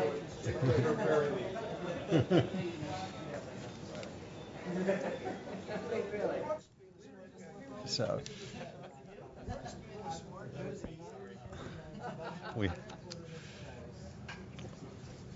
we've had a interesting discussion on some of the topics that we'll be actually diving into a little bit more detail in the second half of the panel. And even in earlier remarks, a number of people have talked about measurement, consumer expectations. That's been really a theme in that, because in the end, at least largely, I think we'll all agree that we want collectively the industry and the Commission to provide the best possible experience that don't have the kind of knobs that we talked about at the end, because to some large extent, and this is kind of a downside of being in the networking field, is it's like plumbing. People only notice it when it doesn't work. And so to some extent, our expectation is that we have to have a network that is works well almost all the time, and that consumers, I believe, should have the ability to know two things, namely what provider provides the best option for their needs, where there are choices, and secondly, when things go wrong, and that theme also popped up a number of times, what can they do and who should they talk to? Should they talk to Vimeo, or should they talk to their local cable company, for example, or somebody else, for that matter, in that? And the segment here, I'd like to dive a little bit into an aspect of the Open Internet Order that actually is still, as you well know, in force, namely the transparency. And I think if I were to say since 2009, 2010, because of new applications, that has actually assumed a much more user-facing practical aspect. It's not just about purchasing decisions anymore or just living up to expectation. It's also about the day-to-day, figuring out what is happening and where things should be and so on. So I'd like to start out on talking to Hans-Jürgen maybe a little bit, and then Clara, if you could start out from your perspective, if we, again, on a looking ahead basis, what could the Commission do on a technical transparency side? I'm not worried here about the business issues and so on, but on the consumer side, to provide a more transparent internet experience that is less frustrating to consumers, that encourages competitive behavior among providers to compete on the best possible quality of service, among other considerations. How can we accomplish that, both technically and in terms of the kind of expectations that we set? First of all, I'd like to mention that I believe that the internet and the networking industry is a highly innovative area. And I just wanted to a little bit correct this feeling of plumbing, because we need to acknowledge that application content providers come at a multitude unseen. Business models will come, maybe go, but a lot more others will come to a point where when we talk about quality of experience, that this quality of experience might have a variety of meanings. It's not anymore just throughput, right? It's actually, it started with the video, you can measure actually video, right? And latency and build-ups of pictures. So there's a whole physics behind it, right? So these are measurable items. But again, I'm not sure if everything is measurable, what comes immediately, what is new, right? I can only envision what content providers might provide to the end user. So, in essence, I believe there is physics here at play, where you can go through a couple of those physical attributes, starting from available bandwidth, outages, to actually measurable availabilities that are meaningful, to video experiences can be measured. There's a whole logic and academia even going around. I think there's ways of measuring the end-to-end experience. So when I talk about end-to-end, one end is the consumer. Well, but the other end is the application provider. So, and I'm not sure if I go too far to say, look at then we have these millions of applications, and now you want to measure what are the most important ones. That's really difficult, right? So end-to-end has a very scary meaning in this respect, and so this is a challenge for all of us. It's not just one application voice over IP between 2 points, consumer to consumer. It's now an application that could be one among millions to a consumer that is one. So in summary, there are ways of defining experience. There are ways to define, that are especially physical parameters of what ends up at a certain point in time and what's available and so on and so forth. But the question, the challenge, and I'm not sure how to solve that, is, the other end is millions of endpoints, and the other that means applications providers eventually and servers, and the other end is the consumer. It's really an n-square problem, right? Claudia, do you want to follow up then? So I would like to very much agree that we do need to consider application developers and application server and users separately. I believe that it would be very good for the network providers to open up much more information about bandwidth availability, about latency, about losses, so that the application developers could actually develop then these adaptive mechanisms and write the application such as that basically the content can react how the current network is in state. So from the application service providers, I feel that they would very much benefit if they could have better access and transparencies to what is currently happening on the network so that actually means that these application service providers will need to understand the language of the network providers, the throughput, the bandwidth, the jitter, the latency, the end-to-end delay. But they also need to understand what is the user experience and the user level. The user, in that particular sense, I am not sure how much details he or she really need about connection setup. I mean, we currently have how much bandwidth currently, what kind of network are you on? But so I think that the metric should be very simple.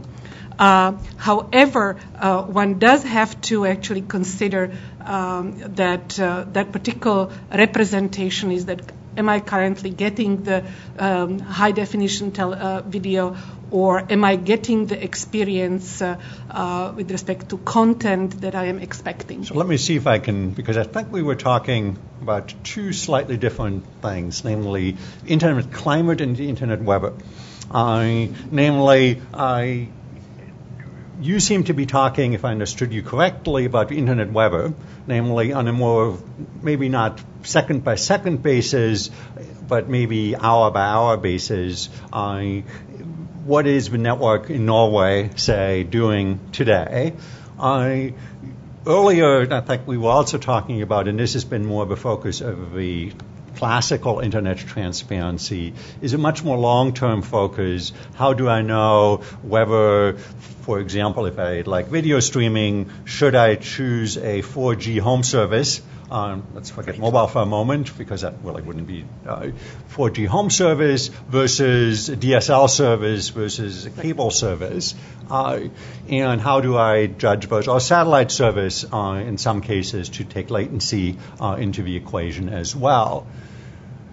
A number of entities, our Open Internet Advisory Committee and Ofcom in the UK and others have, and this is, I think, to address your kind of question or issue, they have struggled, I believe, also with the notion of how do you keep that simple and you mentioned that for consumers.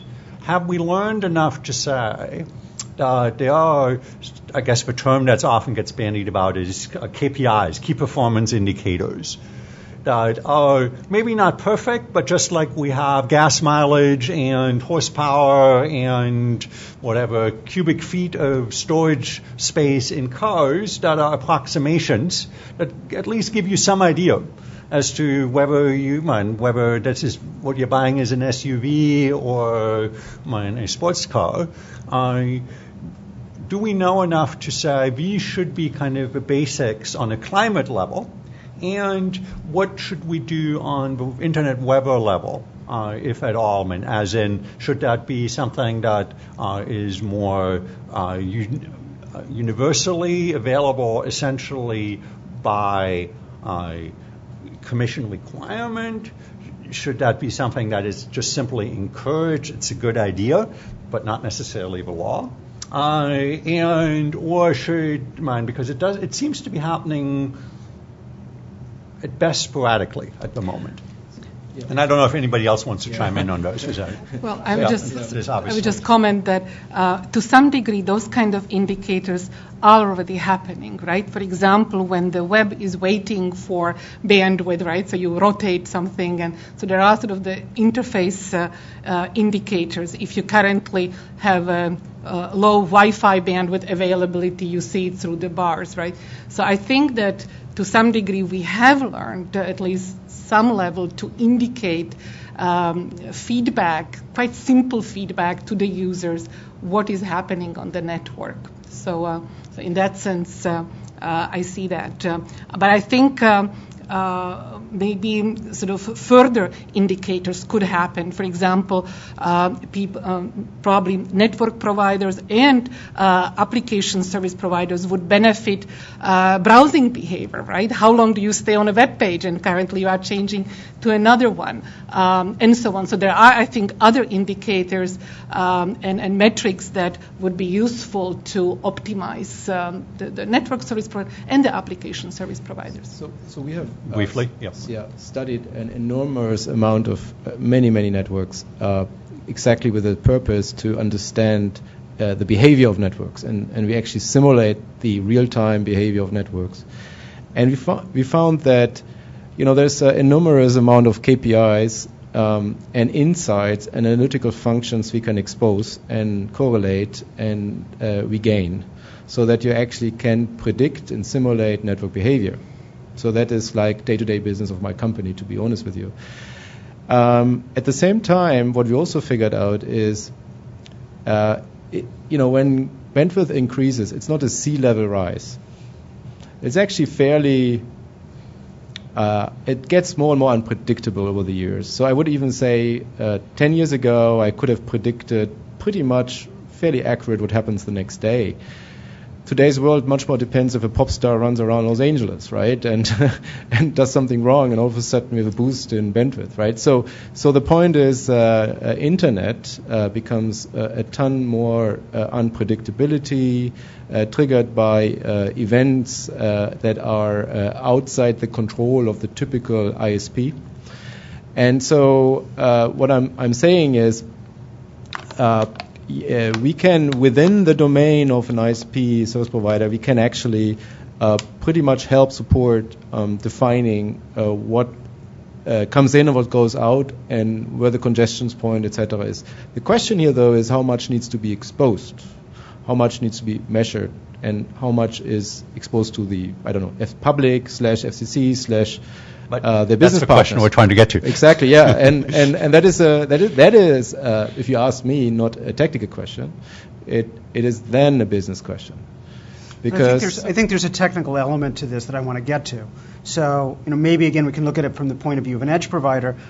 If the FCC goes the direction of suggesting that there should be two different levels of disclosure, a simple one that the majority of end users, consumers, would find useful to being able to gauge whether they got what they paid for, and then a much more detailed one that an application provider would want to know in order to be able to build their application and to make it work in a way that the users will find enjoyable. So what information are you struggling with that you need to find as an edge provider that you're having difficulty finding? So let me give Andrew a first shot at this. I mean, any improvement in the data we have access to is an improvement. It is somewhat of a black box when it comes to actually understanding what's going on at various interconnection points and things like that.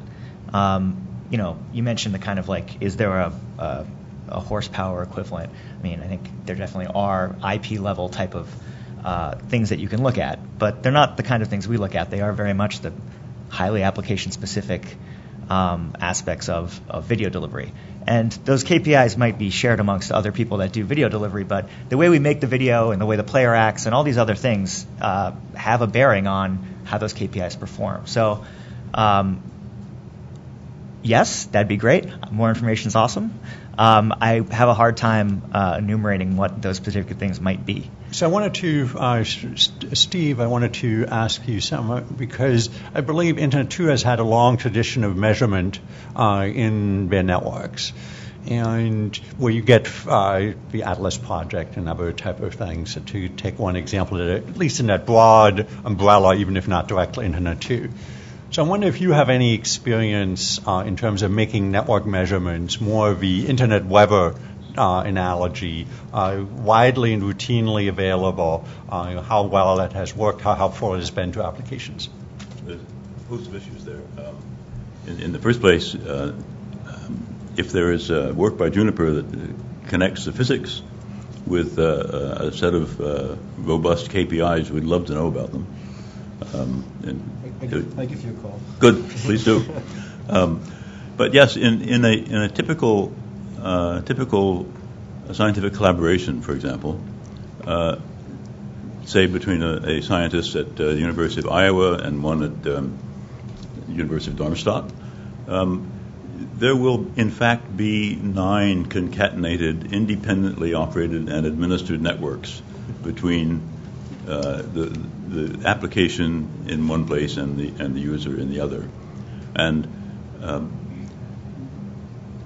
when that connection goes bad, that's generally pretty easy to find. Right? If the network goes out, if there's a fiber cut, if there's a flood in the machine room and the routers get drowned. What's much more difficult are the soft failures. Well, I was getting, I have these files that I have to move every week, and last week they took an hour and a half, and now it's been 3 hours and it's still not done. Right? It's going, but it's not going. Those are extraordinarily difficult. There is a movement within the RNE community, both at Internet 2, our international partners, our friends at the Energy Sciences Network, to develop a suite of diagnostic tools which have been and will continue to be used to diagnose such problems. But they are, because of the concatenated network problem, these are necessarily sort of hop by hop. And one must realize that sometimes the difficulty is not on the network, but there's something gone amiss in the network stack in the host computer, one of the host computers. But yes, the hope in our community is that these diagnostic tools will be incorporated into the continuous monitoring of networks, so that the incipient soft failure can be caught and corrected before it cripples a scientific collaboration. We're almost out for this segment, but I think Al wanted to say just a quick one on the mobile side. Yeah, as far as transparency goes, I agree it's very important, and it's great for the consumers to get that information, but it's very difficult for an operator in a wireless environment to say, here's what you can expect for data rates. And we've already talked a little bit about that as far as radio performance. But there's averages that are done today, which allow me, people know that network A is on average better, more ubiquitous than network B, and I hope that doesn't correspond to any actual network providers. But why is that so difficult on a climate level? Just like you can have a hot day in Buffalo, but you know that you're going to be, on average, going to be like a little cooler than in Miami. Well, there are companies that do that. I was looking even at J.D. Power that did one. We've all seen them, and they do exist. But it's hard for an operator to put it out for a couple reasons. One is that it's evolving very rapidly. Operators are getting... operators measure that. Yeah, but it includes, what type of a phone you've got. I've seen people with older phones saying, hey, my kids saying, hey, Dad, how come I'm not getting certain data rate? And I look and I say, well, yours isn't the latest phone, son. I hate to tell you. But again, if you look at kind of a distribution of phones, you typically have the ones that, yes, you have the access, you mentioned that, but what about the majority, kind of the recent generation Apple and Android type of devices that are not encumbered by being a 5-year-old device? Well, it doesn't have to be 5 years old. I got to tell you, even last year's devices are already getting obsolete, and many operators are adding new spectrum every year as they get it. So with the new spectrum, they're going to be adding carrier aggregation and other features, that will improve significantly the performance. And you're familiar with MIMO, and you can double, quadruple your performance. So you don't see any opportunity to provide guidance on common devices to consumers? Well, that exists. As I said, I was looking. But not by carriers generally. I couldn't tell you exactly what carriers disclose. Again, I'm in the infrastructure business, but I'm not an operator. So I think that some of them do that, but. Jim, just a bit quick. I don't want to cut into it. I'll keep it very quick because I wanted to respond to Scott's question about simplicity and your example of the volume inside a car. And while I was arguing earlier for simplicity, it's also dangerous. And remember the question that came in by phone or by email about, well, gee, I have 10 megabits on average. You kept saying average just a second ago. Is that enough information for a user to make an informed choice? And if it fails enough times, like, well, I just paid for 10 megabits, I'm not getting it, and you have these KPIs that are out there, the performance indicators that are out there, and they're simple and people get them, but they don't work 10% of the time or even 5% of the time, their value to people may be greatly degraded because they sort of lose faith in that performance indicator. So, I think, being an academic, I probably think it's a research question, right? But I think it is very important to figure out what that right level is, and very, the notion that it's got to be very simple for the consumer, and then it can be very complex for a provider. I think that simplicity complexity divider may be a little bit, maybe some more information to the consumer to really understand what's going on. Especially when you don't get your 10 megabits per second in right. the busy hours when you're home. Right. Right. So, but the average is over the day. Right. Correct. Yep. So we'll weave this back in the last section where we come back to network management and relating it to user expectations. But I want to pivot for the next period of time, and I want to turn to the freedom of end users and edge providers to send and receive lawful content and to use and provide applications and services without fear of blocking. And there's one particular aspect of this that I think is a nice technical aspect that I want us to focus on. So I'm going to give a little bit of background, and then I'm going to shoot the first question at Jim on this one. So the background, the Commission is looking for an approach that will provide a type of assurance to end users and to edge providers. And they asked if the concept of a minimum level of access might accomplish the goal. The idea generally is that this minimum level of access might ensure that end users have access to an internet experience that's sufficiently robust, fast, and effectively usable, and also that ensures that innovators and edge providers have the ability to offer new products and services. So the construct here, potentially, that they asked, is if the broadband providers do not degrade lawful contents or services to below this minimum level of access, and we'll get to trying to define it. But if they can make additional arrangements with edge providers using the capacity above that minimum level of access, will that provide the assurance that the end users are looking for? Will it provide the assurance that the edge providers are looking for? Or given all the discussion we had earlier today about applications that require certain kind of quality of service, is there still a problem from the perspective of the end users about getting access to the services that they want in a way that is robust and usable and has a satisfactory performance? So maybe, Jim, you can start us off on this, and then we'll pull in other people. Great. So I'll just make one comment, and then maybe you could ask Andrew, because I think it's really his bailiwick. But if you take video streaming, for example, there's a really interesting study that was done by Akamai that came out and got a lot of press maybe a year or two ago, which talked about what's the abandonment rate as a function of how long one has to wait before the video actually comes through.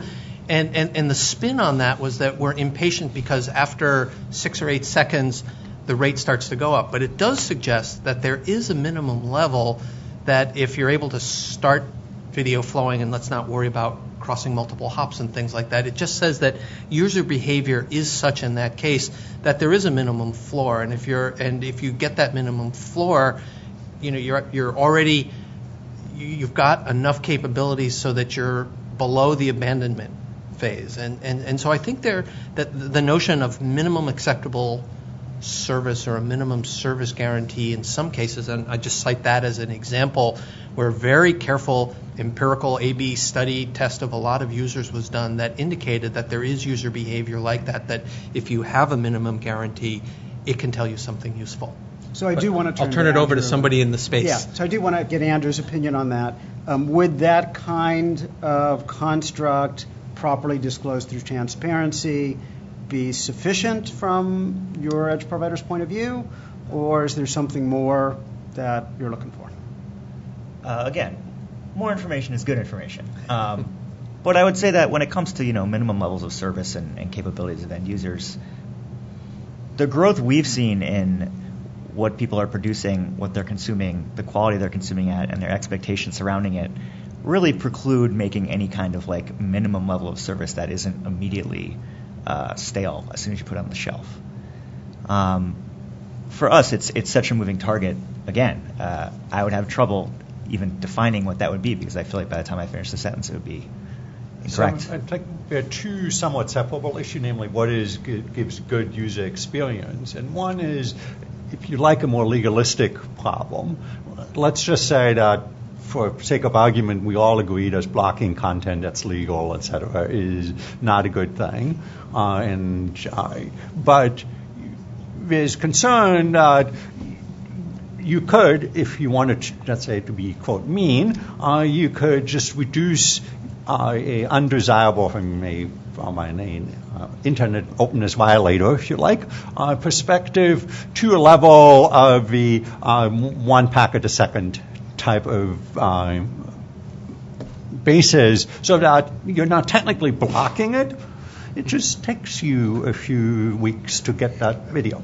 And so it's not so much that so I'm curious more in terms of a threshold, and I think this is what we are both, where the notice of proposed rulemaking was also somewhat motivated by, is not what is the kind of good internet experience. That's kind of a separate, how much bandwidth do you need to really have a good modern day internet experience, but what really is when you don't block a port completely, but you just simply degrade the service intentionally or by negligence to the extent that it becomes unviewable. Is that sufficient as a threshold, or is that in itself doesn't help much? As a threshold for defining being unusable, 1 packet per second? I'm sorry? No, I mean, whatever it happens to be.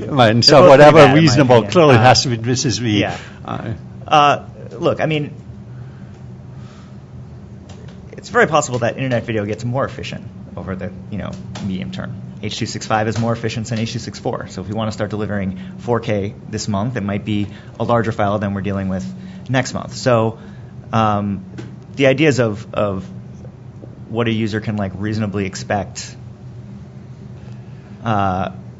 it's as an application provider, I know that the way that I make video is very different than YouTube. The way I deliver it is very different. So what they might get out of some minimum level is probably different than what I would get.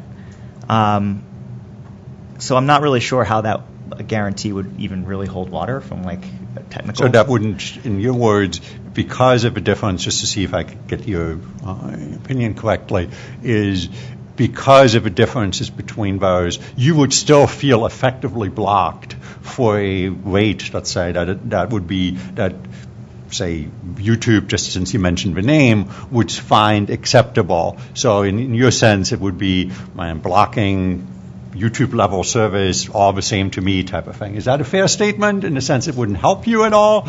Or there just isn't, I'm trying to see where... Well, I don't think there should be any discrimination between services in that regard, in that way. If we're talking about, a minimum level performance across the board for all types of internet delivery, I think the consumer will choose services that allow them to do the things they want to do, if that answers your question. Okay. So I'm going to dig a little bit deeper into it. So I'm going to do this with Dawn and then with Clara.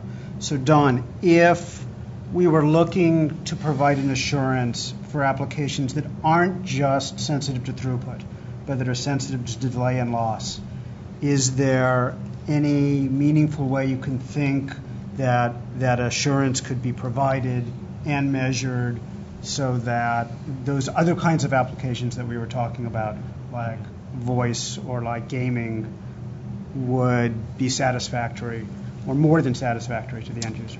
Yeah, there are individual metrics that so we do a lot of work on sort of broadband mean opinion score. Mean opinion score was an industry term created by the voice industry many years ago. They put a bunch of people in a room, gave them a card, and said, write down the quality of this call from 0 to 5. And we sort of extended that to so voice over IP obviously was an easy extension. With web, it's sort of mean time to page load. For streaming video, it's a combination of, for adaptive video, how often it has to shift up and down in speed and how long it sort of stalls or buffers. And you could extend it for other types, but you get pretty diminishing returns. Once you get a few of the basic types, you've got most of the people covered most of the time. You now have to get into, there's a lot of factors that affect that quality, and if you don't have a consistent benchmark, you don't achieve anything. The device matters. How it enters the network matters as well. So you can go a couple of techniques. One of the techniques we use is the top 100 websites. So the top 100 websites on every network might be different every hour of the day, but our system dynamically detects what it is, and that's a constant benchmark as a consequence. And then one of the things that we recommend to our customers to do is to look at the difference between the best and the worst, either on a location basis or a time basis, so peak hour, non-peak hour, or the best site and the worst site. And you want to kind of squeeze that in so that you get the least delta that you can within the sort of given investment you can make. So you do have to have a reference point, though. So going to a sort of a minimum bandwidth, A, they offer that today, it's their business offerings, but B, you wouldn't be meaningful without specifying where that came from and how it got into the network. It wouldn't be meaningful. So would be best versus worst, that's actually an interesting idea for the blocking definition. We do sort of like 80th percentile to 20th percentile. So would as a kind of first order indicator that there might be a problem, not be, that if you saw a lot of variation between the 80-20 one, would that seem to be that would be a more likely to be discriminating network versus equal treatment network? So what we would suggest is, we've done a lot of research in this. So one of the findings we had was, we looked at a lot of streaming behavior last summer. And what we found is that, across the course of a day, some streaming providers provided more or less consistent performance, and some had huge dips. That tends to rule out it being the access network is causing the delta there. So if you were to take an application class as a whole, I think you'd get what you want. So if you said all adaptive streaming video of sort of, I don't know, maybe resolution or entertainment quality or something, you could get it at there. You probably would be challenged to break it down into individual providers of it, I think. So I want to tie this segment up. I want to turn to Clara. She's worked for a long time on kind of the future of multimedia. And I want to ask, from the consumer's perspective, from the edge provider's perspective, if these kinds of metrics were the ones that you were guaranteed, would that enable you to get the kind of quality performance you want on multimedia, or even beyond that, you were talking about sensory applications. Right. So in terms of the minimum access, I think we need to differentiate between these two very different classes of multimedia applications. One is the on-demand. And so when there is a minimum access, a minimum bandwidth, I think a lot of providers, application can actually provide some better quality at the end systems, trading off the latency, how long you are waiting versus sort of what are you transmitting. The second class is truly these conversational applications, and this is the teleconferencing applications. And there, of course, I find there is just no trade-off in latency very much. So very often I feel that if there is a certain minimum access, then one does have to differentiate in the conversational space what kind of sensory information is the most important to you. Right? So currently, I mean, all of us have the experience that when we are doing video conferencing, well, if there is not enough networking, we drop the video and then basically switch only to audio, right? Basically having better quality. And so I think there is going to be an important decision. Is currently the audio the most important, and is that the minimum access? Or maybe if currently even voice is not, is texting, right? Sort of you are moving to a very different types of sort of real-time communication. So I would like actually to have the minimum access actually defined by looking at the content, and from the user point of view really enable what is currently the most important information that I can provide. The other thing is, even in the video, I think currently we are having, as was mentioned, 265 and a lot of these compression algorithms, but also content-wise, what is important. So one can actually start to think about what's the interest, where am I currently looking at? Maybe there is a certain region in the video that is currently more important than elsewhere, right? So differentiation, even in the content, can maybe help on when one has this situation that there is a minimum access bandwidth. But also maybe there could be a capability that if one does start to have this kind of real-time communications, that one could have some kind of cooperation to get additional resources from the network providers through some cooperative congestion control, right? That if there is some available bandwidth in some sort of class 2 service class, that one could actually get some, particularly if it is important information. 911 calls will always have to have bandwidth, right? So the minimum access, at least some of these real-time communications will have to be in. I think network providers will have to see how currently this kind of real-time communication is provided. Great, thanks. We're going to spend the rest of the time today looking at mobile and at reasonable network management, and Henning's going to kick off mobile. And fortunately, we've already covered mobile as to nobody's surprise on that, so we can really dive deeper into some specific aspects.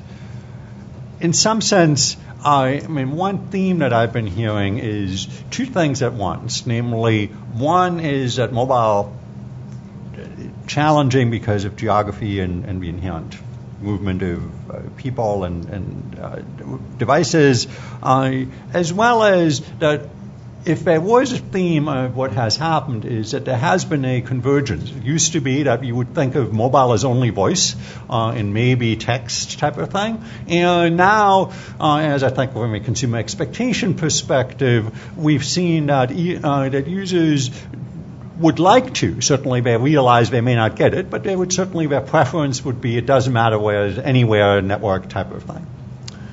And also because IP, where the 3GPP architecture has now been integrated very much deeper into the network compared to being a very much a circuit switch type of environment that it used to be in the 2G and even partially in the 3G environment for voice. So I want to start out, rather than focusing initially on the differences, let me see if we can tease out some of the similarities. Would you look at, if I look at scheduling mechanisms, and some of us have been working on those for a number of years, is the tools aren't all that different. You have a downstream bandwidth to an aggregate set of users, be it a DOCSIS cable or be it an LTE node. And you have ways of slicing that, weighted fair queuing and various other type of mechanisms. Pretty much when we teach those in classes is we don't really tell what is, so to say, is there fiber dangling on that other side of a port or is there radio mast there? So what would you see collectively, particularly those who are straddling the boundaries between those, as similarities of mechanisms and control that you have between those two types of broad classes of networks as well? And I don't know if Al or anybody else would want to chime in on that. Or Jim, I don't know, you were nodding, so when I just... Go ahead. Go ahead. Well, I agree with you that there are probably 80-90% similarities, but that last hop clearly is different, and that's where I was going to focus. But if you want to just talk about the similarities... No, I'm actually talking about even in the last hop, okay. Because you're talking about, and tell me if I'm wrong, is that in a packet-based LTE-style network, not in a circuit switch type of environment, you have a radio bearer channel that you can kind of divide into when it's whatever, 10 megahertz, 20 megahertz, whatever you have these days, and you have a challenge of dividing that capacity among downstream users and upstream as well. At some high level, this doesn't strike me as fundamentally different than what the particularly DOCSIS shared channel, obviously a few orders of magnitude, maybe 2 orders of magnitude more capacity, but probably also many more users on that same segment. And you have an upstream shared channel inherently going up again towards the CMTS. So I'm curious as to what similarities there are, and once we get to beyond at that point, are there crucial differences that we would need to be aware of, leaving user experience aside for a moment? Well, maybe I'll just kick it off with one little thing. There's one dramatic difference, which is actually driven by the consumers and their device choices. On the mobile network, we've never seen technology adopted as rapidly as there. You've got a couple of fairly dominant players in the Apple ecosystem and the Google ecosystem, and the apps roll out extremely quickly. So it can be very difficult to predict an app that's buggy that pulls the network can cause immense problems, or there can be a sudden influx of new behavior. Things like when they turned on the automatic streaming in Facebook for videos, huge impact on the network. When Instagram came out and their main difference was that their videos started playing automatically instead of hitting play. You go from 0 to 100 million users extremely rapidly, and we've never seen that. That's one thing that drives a lot, even absent the slight differences in how the radio's carried, et cetera. But that's one that our research shows. Jim?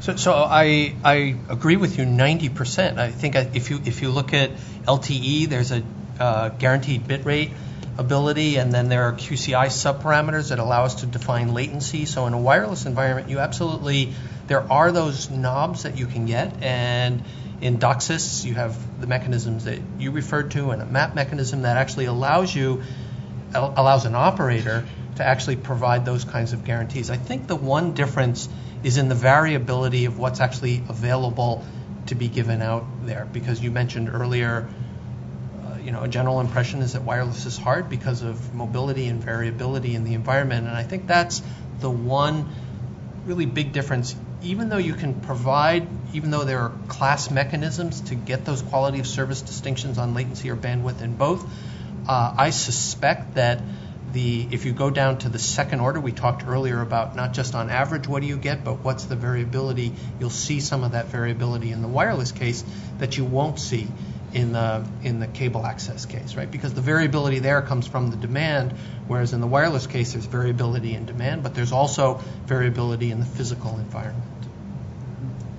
You also have, high mobility, and as said, if there's some major event, you've got every single person out there trying to access the network.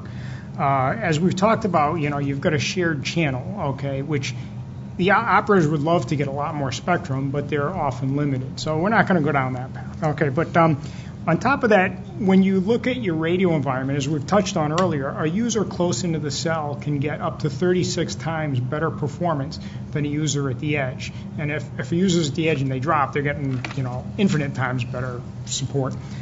You typically wouldn't get that with DOCSIS. With a wired link, you actually can look at it, you can go and tune it, someone can come out there, adjust the power and gain in the link, and then they can say, I can pretty much guarantee you at your house you can get this sort of performance. You can't really do that as well with a wireless system. I'm less worried about the guarantees here. That's a separate transparency issue, and I think that deserves a much longer discussion than we had time for. But I'm more concerned about, because this bleeds into the last segment in terms of network management type of tools. They do seem to be, even though the experience, because of inherent mobility of users, just if you drop out, if you go into a tunnel, all the quality of service in the world isn't likely to help you if there's no transmitter there. So the question that I was wondering on the technology side, in terms of the knobs that the provider has, there seem to be, we have, DOCSIS has voice channels, for example. LTE has voice channels that Jim mentioned. So if we look at the tools available on both, as opposed to the experience which is driven by mobility and maybe higher variability in terms of instantaneous user populations, simply people can move into the cell, that doesn't typically tend to happen with cable provide services as quickly. Do the tools differ? Well, again, I think that they do, and we've already touched on some aspects. Another aspect would be that the wireless operators are managing heterogeneous networks. They have the ability to transition users from, an LTE system to a 3G system to perhaps 2G system off to Wi-Fi. So within a DOCSIS network, you're not trying to say, let's move them off of DOCSIS and onto some other wired thing. So that gives you additional flexibility. There is a lot of flexibility. There are a lot of knobs. So you asked, what are the differences? I think a wireless operator has a lot more knobs and a lot more things that they can do, and it becomes a lot more complex to schedule users in a wireless system. Anybody else wanted to chime in on this aspect, on the tools aspect? So then let's look at maybe one issue that I think causes some amount of concern is there's these knobs which seem, relatively speaking, leaving kind of a voice IP, VoLTE type of services aside, seem relatively application agnostic. They might lead to variable performance for your video that is more highly variable because of movement, for example, but they're generally application agnostic on the data side.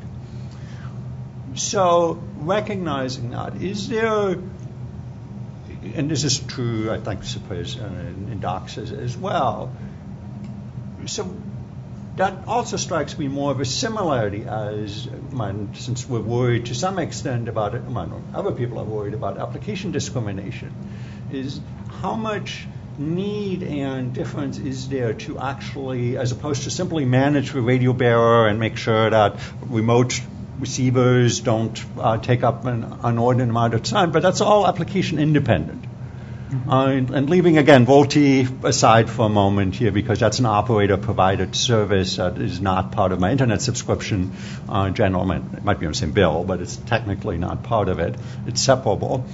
Is how much differentiation actually is today and is necessary to make that work, to do an application-specific, where I would look at the application bits. Is that happening as far as you can tell? So I see head shaking. I don't see anybody saying that that's common yet.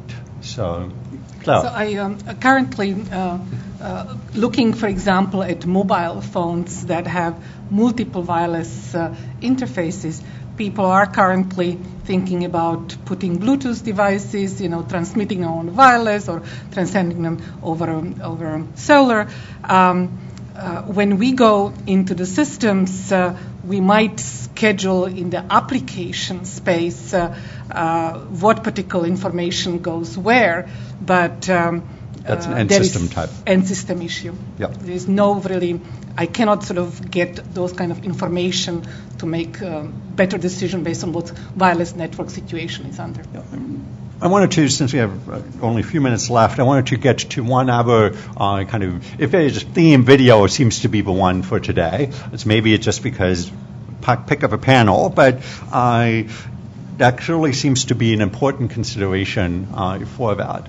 Would you see, and this is Al as well as maybe Don as well, is going forward, but today, while there is a lot of really short-form video, and you've been with that, my suspicion is people, unless they are kind of grandfathered on a unlimited plan, generally have known to not watch Vimeo videos on their LTE budget. Is that true, or is that changing, or do you see that if we look at 5 years out, that again, 80% of 4G traffic, not Wi-Fi traffic, 80% of 4G traffic would also be video? That doesn't quite seem to be the case today, but maybe it is.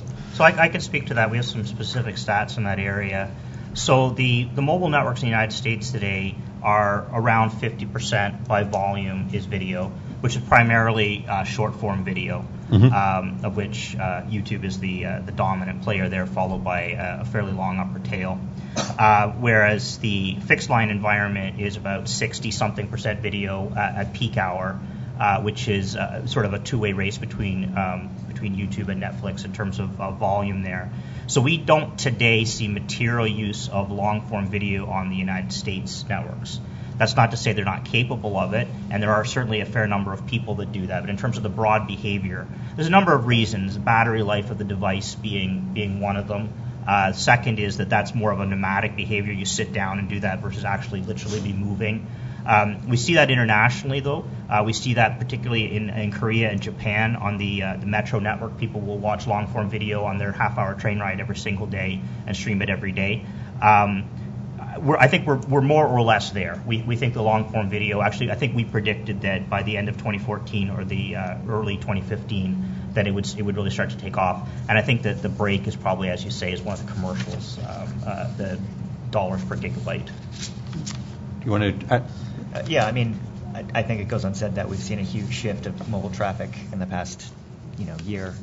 Over 50% of people that visit Vimeo do so through a mobile device, and the percentage of plays is less than that because it is a much different kind of use case and user behavior. But it's an interesting time for Vimeo because we are actually starting to get into the kind of long-form game. We're actually starting to sell long-form video content, and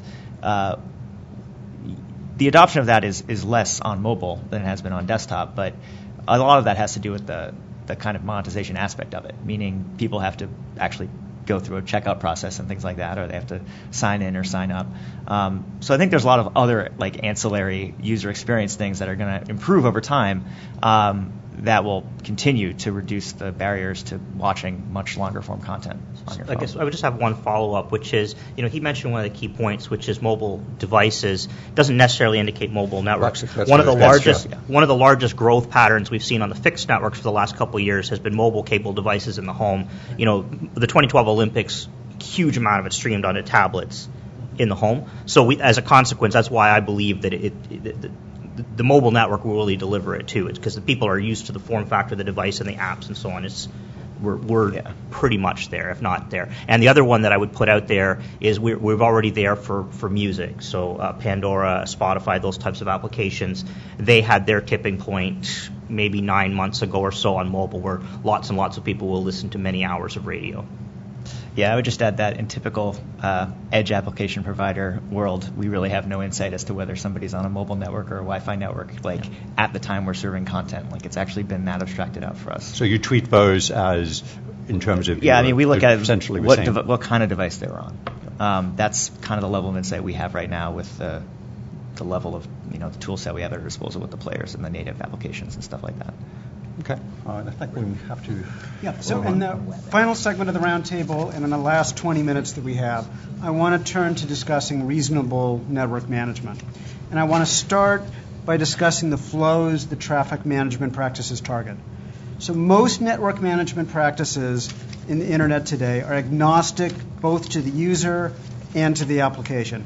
So that is, they treat all users and applications the same. Don, when are user agnostic and application agnostic network management practices not sufficient? And I want to stick to technical justifications and stay away from business rationale. Sure. So the user-based works really well when you have a link that's sharing a reasonable number of users, and some of them have a different behavior than others. So congestion is something that occurs on a second-by-second and link-by-link basis. To Jim's point earlier, it doesn't really make sense to talk about the weather. It's congested today. It makes sense to say that link. So if you got 100 people sharing that link, and one of them is using 95% or causing 95% of the congestion, it's perfect. Where it doesn't work well is where you either have some temporary degradation, you can't deliver all of the other demands, and then you have really no choice. You see that, for example, in like a cable cut environment where there's an island that's served by cable and that falls, and they only have satellite backup. The second one is if you end up in a situation where it's a relatively small number of users and they're all doing about the same amount of bandwidth, and you really have no other tool in your toolbox.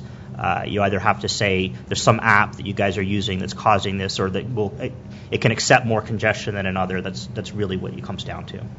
So, Andrew, in what way do you think, from the edge provider's point of view, it's reasonable to take into account user behavior? The user behavior of reasonable network management on the access network? Yes. Well, maybe not surprisingly, we don't really think that. We don't have the insight from our perspective as an application provider to understand that's going on and remedy that. I don't know how the consumer knows that these kinds of network management processes in general, not specifically user-based, are happening.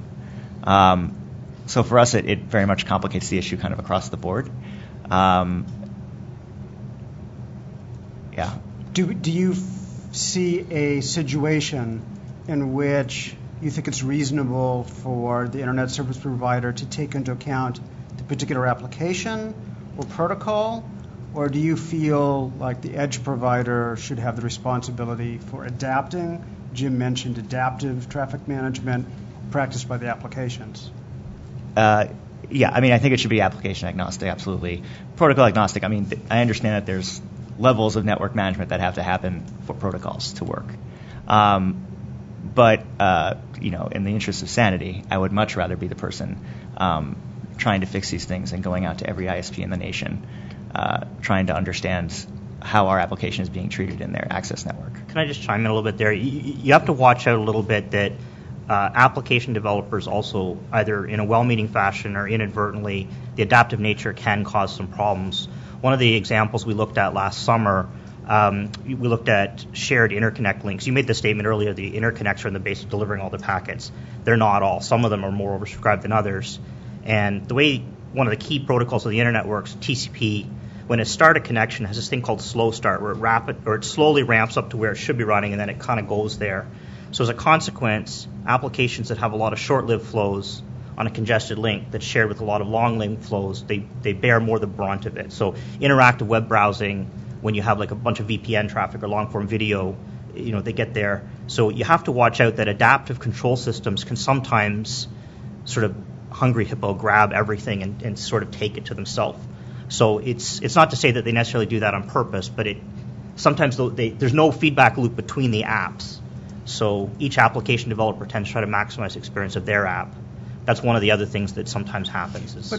So can we identify a point of agreement that it would be preferential for the applications to adapt insofar as they have the information about the performance going on in the network in short time scales to do the applications have more degrees of freedom, like right. You mentioned Dash earlier. Mm-hmm. And if they don't, that the responsibility of the network provider is, of course, to manage congestion, but that congestion is best managed by treating at least classes of applications. Well, I think our customers would say they're trying to maximize the experience for the capital investment. And experience and congestion, like the application developer has another degree of freedom. You mentioned Dash or adaptive video. they can switch to a slightly lower quality version of the same video and still deliver a similar experience where the network provider can't do that. So yes, it would be better if the applications could do the right thing all the time if the information was made available and they were incented to do it. So we have a related question submitted over the internet by Rachel T., who asks, under open internet regulations, should cable companies be allowed to treat certain protocols differently, and how would BitTorrent be treated? Anybody want to take that one? Well, I've got some experience in this area. So BitTorrent is a really interesting one. I mean, it's an example of where the internet evolves, and in 2005, the cable network and the BitTorrent network were kind of the same thing. And today, BitTorrent isn't a significant driver of bandwidth on the network, so it's not a significant amount of the downstream, and the upstream has become less of a concern as more and more things have shifted to streaming towards the home.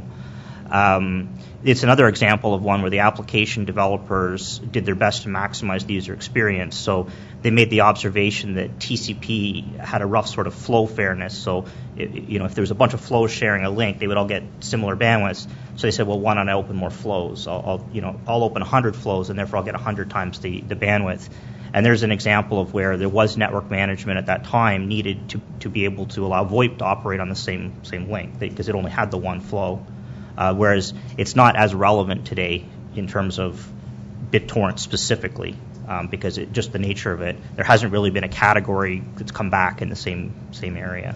So Claire, I want to come back to something that we mentioned earlier today, which we were talking about the interface. So how do you think that it would be possible for a user's expressed preferences to be obtained, and how could those preferences be used to guide the kind of network management that we're talking about, so that the congestion management is done in a way that kind of makes most of the users the happiest that we can make them? So I think if the network providers can provide different types of service classes for real-time communication versus maybe some video-on-demand type of versus best effort, that the user might want to have the capabilities to understand what are currently some of the characteristics of the service classes that the data could go through. I mean, we talked about informed type of information. So the exposure truly I find very important, and particularly also now that some of the network control plane sort of becomes separate through the software-defined networks.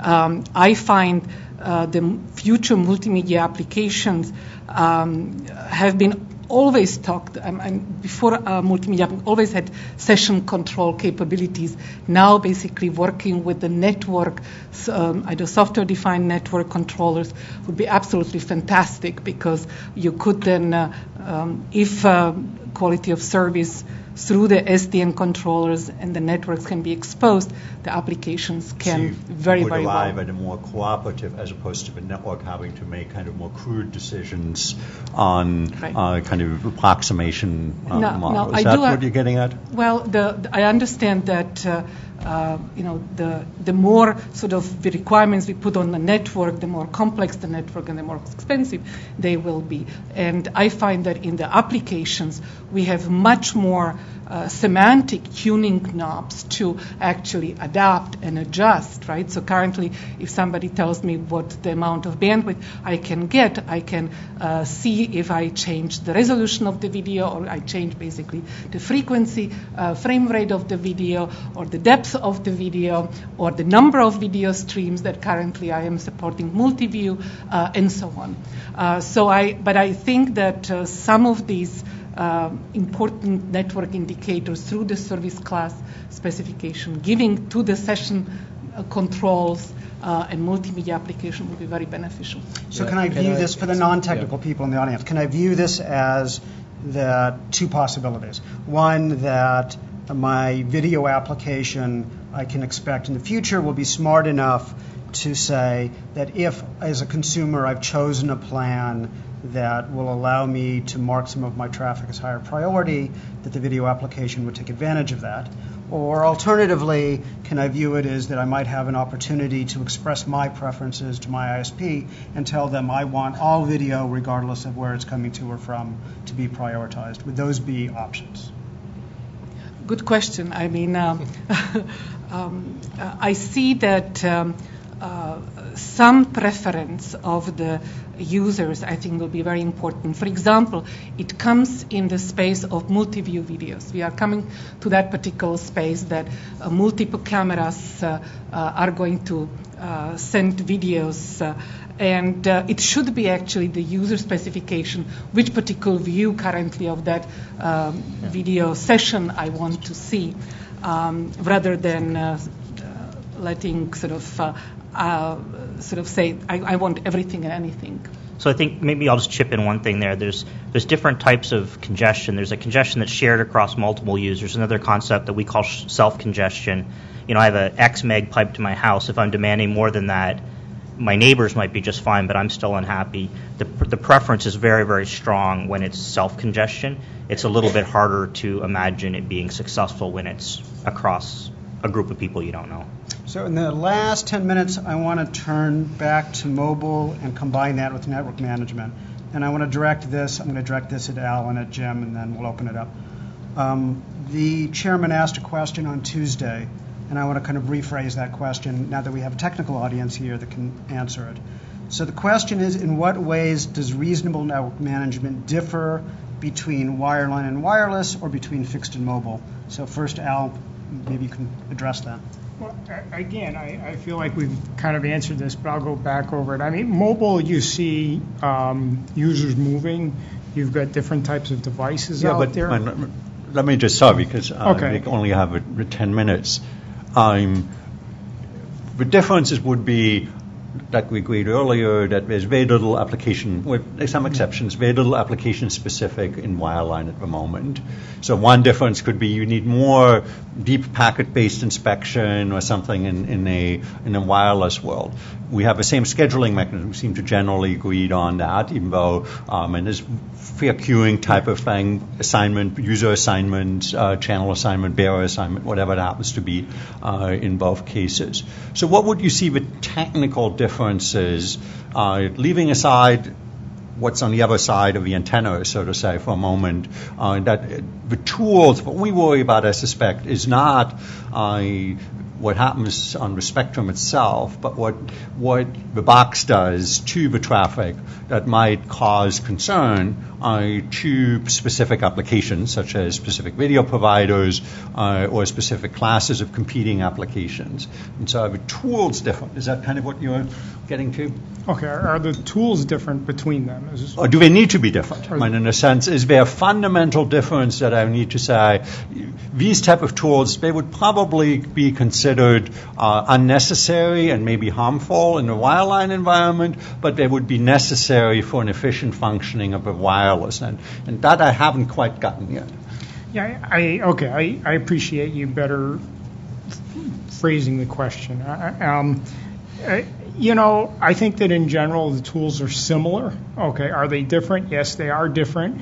And again, as we've said, the wireless operators have more knobs and controls, including, heterogeneous networks, whereas a wireline provider wouldn't be able to switch a user between different types. That seems like an opportunity in a sense that wouldn't implicate in some sense, unless it is done in some discriminatory fashion, wouldn't implicate any concerns that I think people would have, that you have an additional kind of, there's a new channel here that I can use that I didn't have before the person moved to a new cell, for example. Yeah, but I do expect that over time it will evolve. I mean, and another tool that's going to be available to the wireless operators is going to be device-to-device communication as we go forward, and this is being standardized today for public safety, whereas, so now if I wanted to share video perhaps with Jim here, I might be able to do it direct between our two devices without having to go through the network. And again, I don't see that as a feature in the wireline industry. So we're talking about an industry that's evolving rapidly, that has some additional knobs and controls that aren't there in a wireline industry. And does that... Yeah, but the type of concerns that typically get raised is that they're tools that are not be additional tools. And I mean, you described a long range of those tools, but the ones that could be used, for example, to disadvantage video that's provided by over-the-top providers versus video that is provided by the carrier themselves, those type of competitive concerns in that. I've heard that there's lots of opportunities for doing additional things to make the consumer experience better, which is what you've been emphasizing. I haven't heard, and this is what I think what we're trying to tease out, is there a necessity to essentially interfere in ways that would seem uncomfortable, if you like, in a wireline environment, but are just inherently necessary in terms of the tools that you use, kind of that you would use in a different environment. That's, I think, what we're both trying to get to. I think the simple answer is no. I think that it would be very similar. Okay? Other than all the other things I've said? Yep, okay. That we very helpful. Okay. So let me try out a yes answer for you then, and I want to come back to the peer-to-peer question that came in because it asked an existential question. Should there be differentiation of traffic? And something that Clara brought up earlier, she mentioned Internet of Things and priority for real-time and classes of service. So I think certainly if you believe in a future with driverless cars, which are sort of by definition are going to be wireless, then the need for the kind of differentiation between traffic is going to be critical, certainly in the wireless environment, arguably in the wireline environment there. But if you think about differences, I think there's much more variability because of mobility. And so the mechanisms that you need in a mobile environment are going to need to be much more sophisticated. So maybe you're going to worry about blockage and handoffs and being able to provide minimum guarantees in a much more variable environment, and maybe you don't need those in a wired environment because you've got orders of magnitude more bandwidth, or an order of magnitude more bandwidth depending on where you are, and therefore over provisioning gets you to some level of reliability that you're comfortable with for a critical service. Be, let's say, a diff serve code point or a bearer channel or whatever the case may be, that would be chosen by mutually consenting applications, so to say. I mean, right. For a fee, possibly, leaving that economic issues out of it in this particular discussion, as opposed to a provider making unilateral choices. Right. That is really kind of where the network management concerns now, and sort of say, get interesting. Yes, please. If I may chime in. So I was listening carefully to the wireless and wireline discussion, and so what we were talking about right now is a classical, you mentioned traffic differentiation, right? I mean, these are the classical attributes. We can go through bandwidth, latency, and so on and so forth. So any network should be able somewhat to be provisioned against those attributes, correct?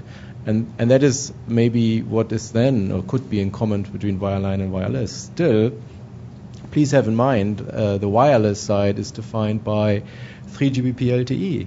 The wireline side has other standard bodies.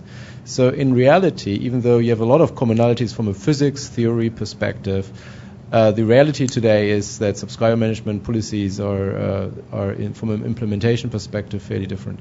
And even though you can assume that moving forward, right, there's a lot of thoughts around virtualizing functions, collaboration of those functions, and then coming up to a fixed mobile convergence that we were actually talking already for many, many years, where you can assume that functions might eventually come together. And that's, I think, a very appealing a vision that I think many people are actually thinking through, because you mentioned it, right? I mean, a consumer wants to get the best experience, right? No matter how, or Wi-Fi, IoT, whatever 5G, 4G you might have. So why not combining it? Again, technically, there's a whole theory. People are studying it. But again, today, reality is that there are very different standard bodies going after it, right? There's one other thing I would maybe just put out there, which is it's not uncommon in mobile networks, maybe not ubiquitous, but to do types of content transcoding that you don't see in fixed as a type of optimization. Yeah. So they may do like a resampling of JPEGs or reduction in quality of streaming video as a way to reduce the bandwidth in the network. That's something that I'll just put out there, it is a difference there. They often do it because of the inherent latency in the network to try to make the web pages load faster, or because of the restrictive bandwidth. Should the user chosen be one? Because when we have a convergence to HTTPS, that will become increasingly difficult. Yeah, so it's becoming increasingly difficult. But we are reaching, I think, the end of the... I think we've reached the end of our time. I want to thank the panelists again for providing your very nice expertise and discussion on this. And I'll remind the audience that we have 2 more Internet roundtables coming up on economic and legal issues in 2 weeks. Thank you, everybody. And thank you for the panel on my behalf as well. Thank you. Thank you.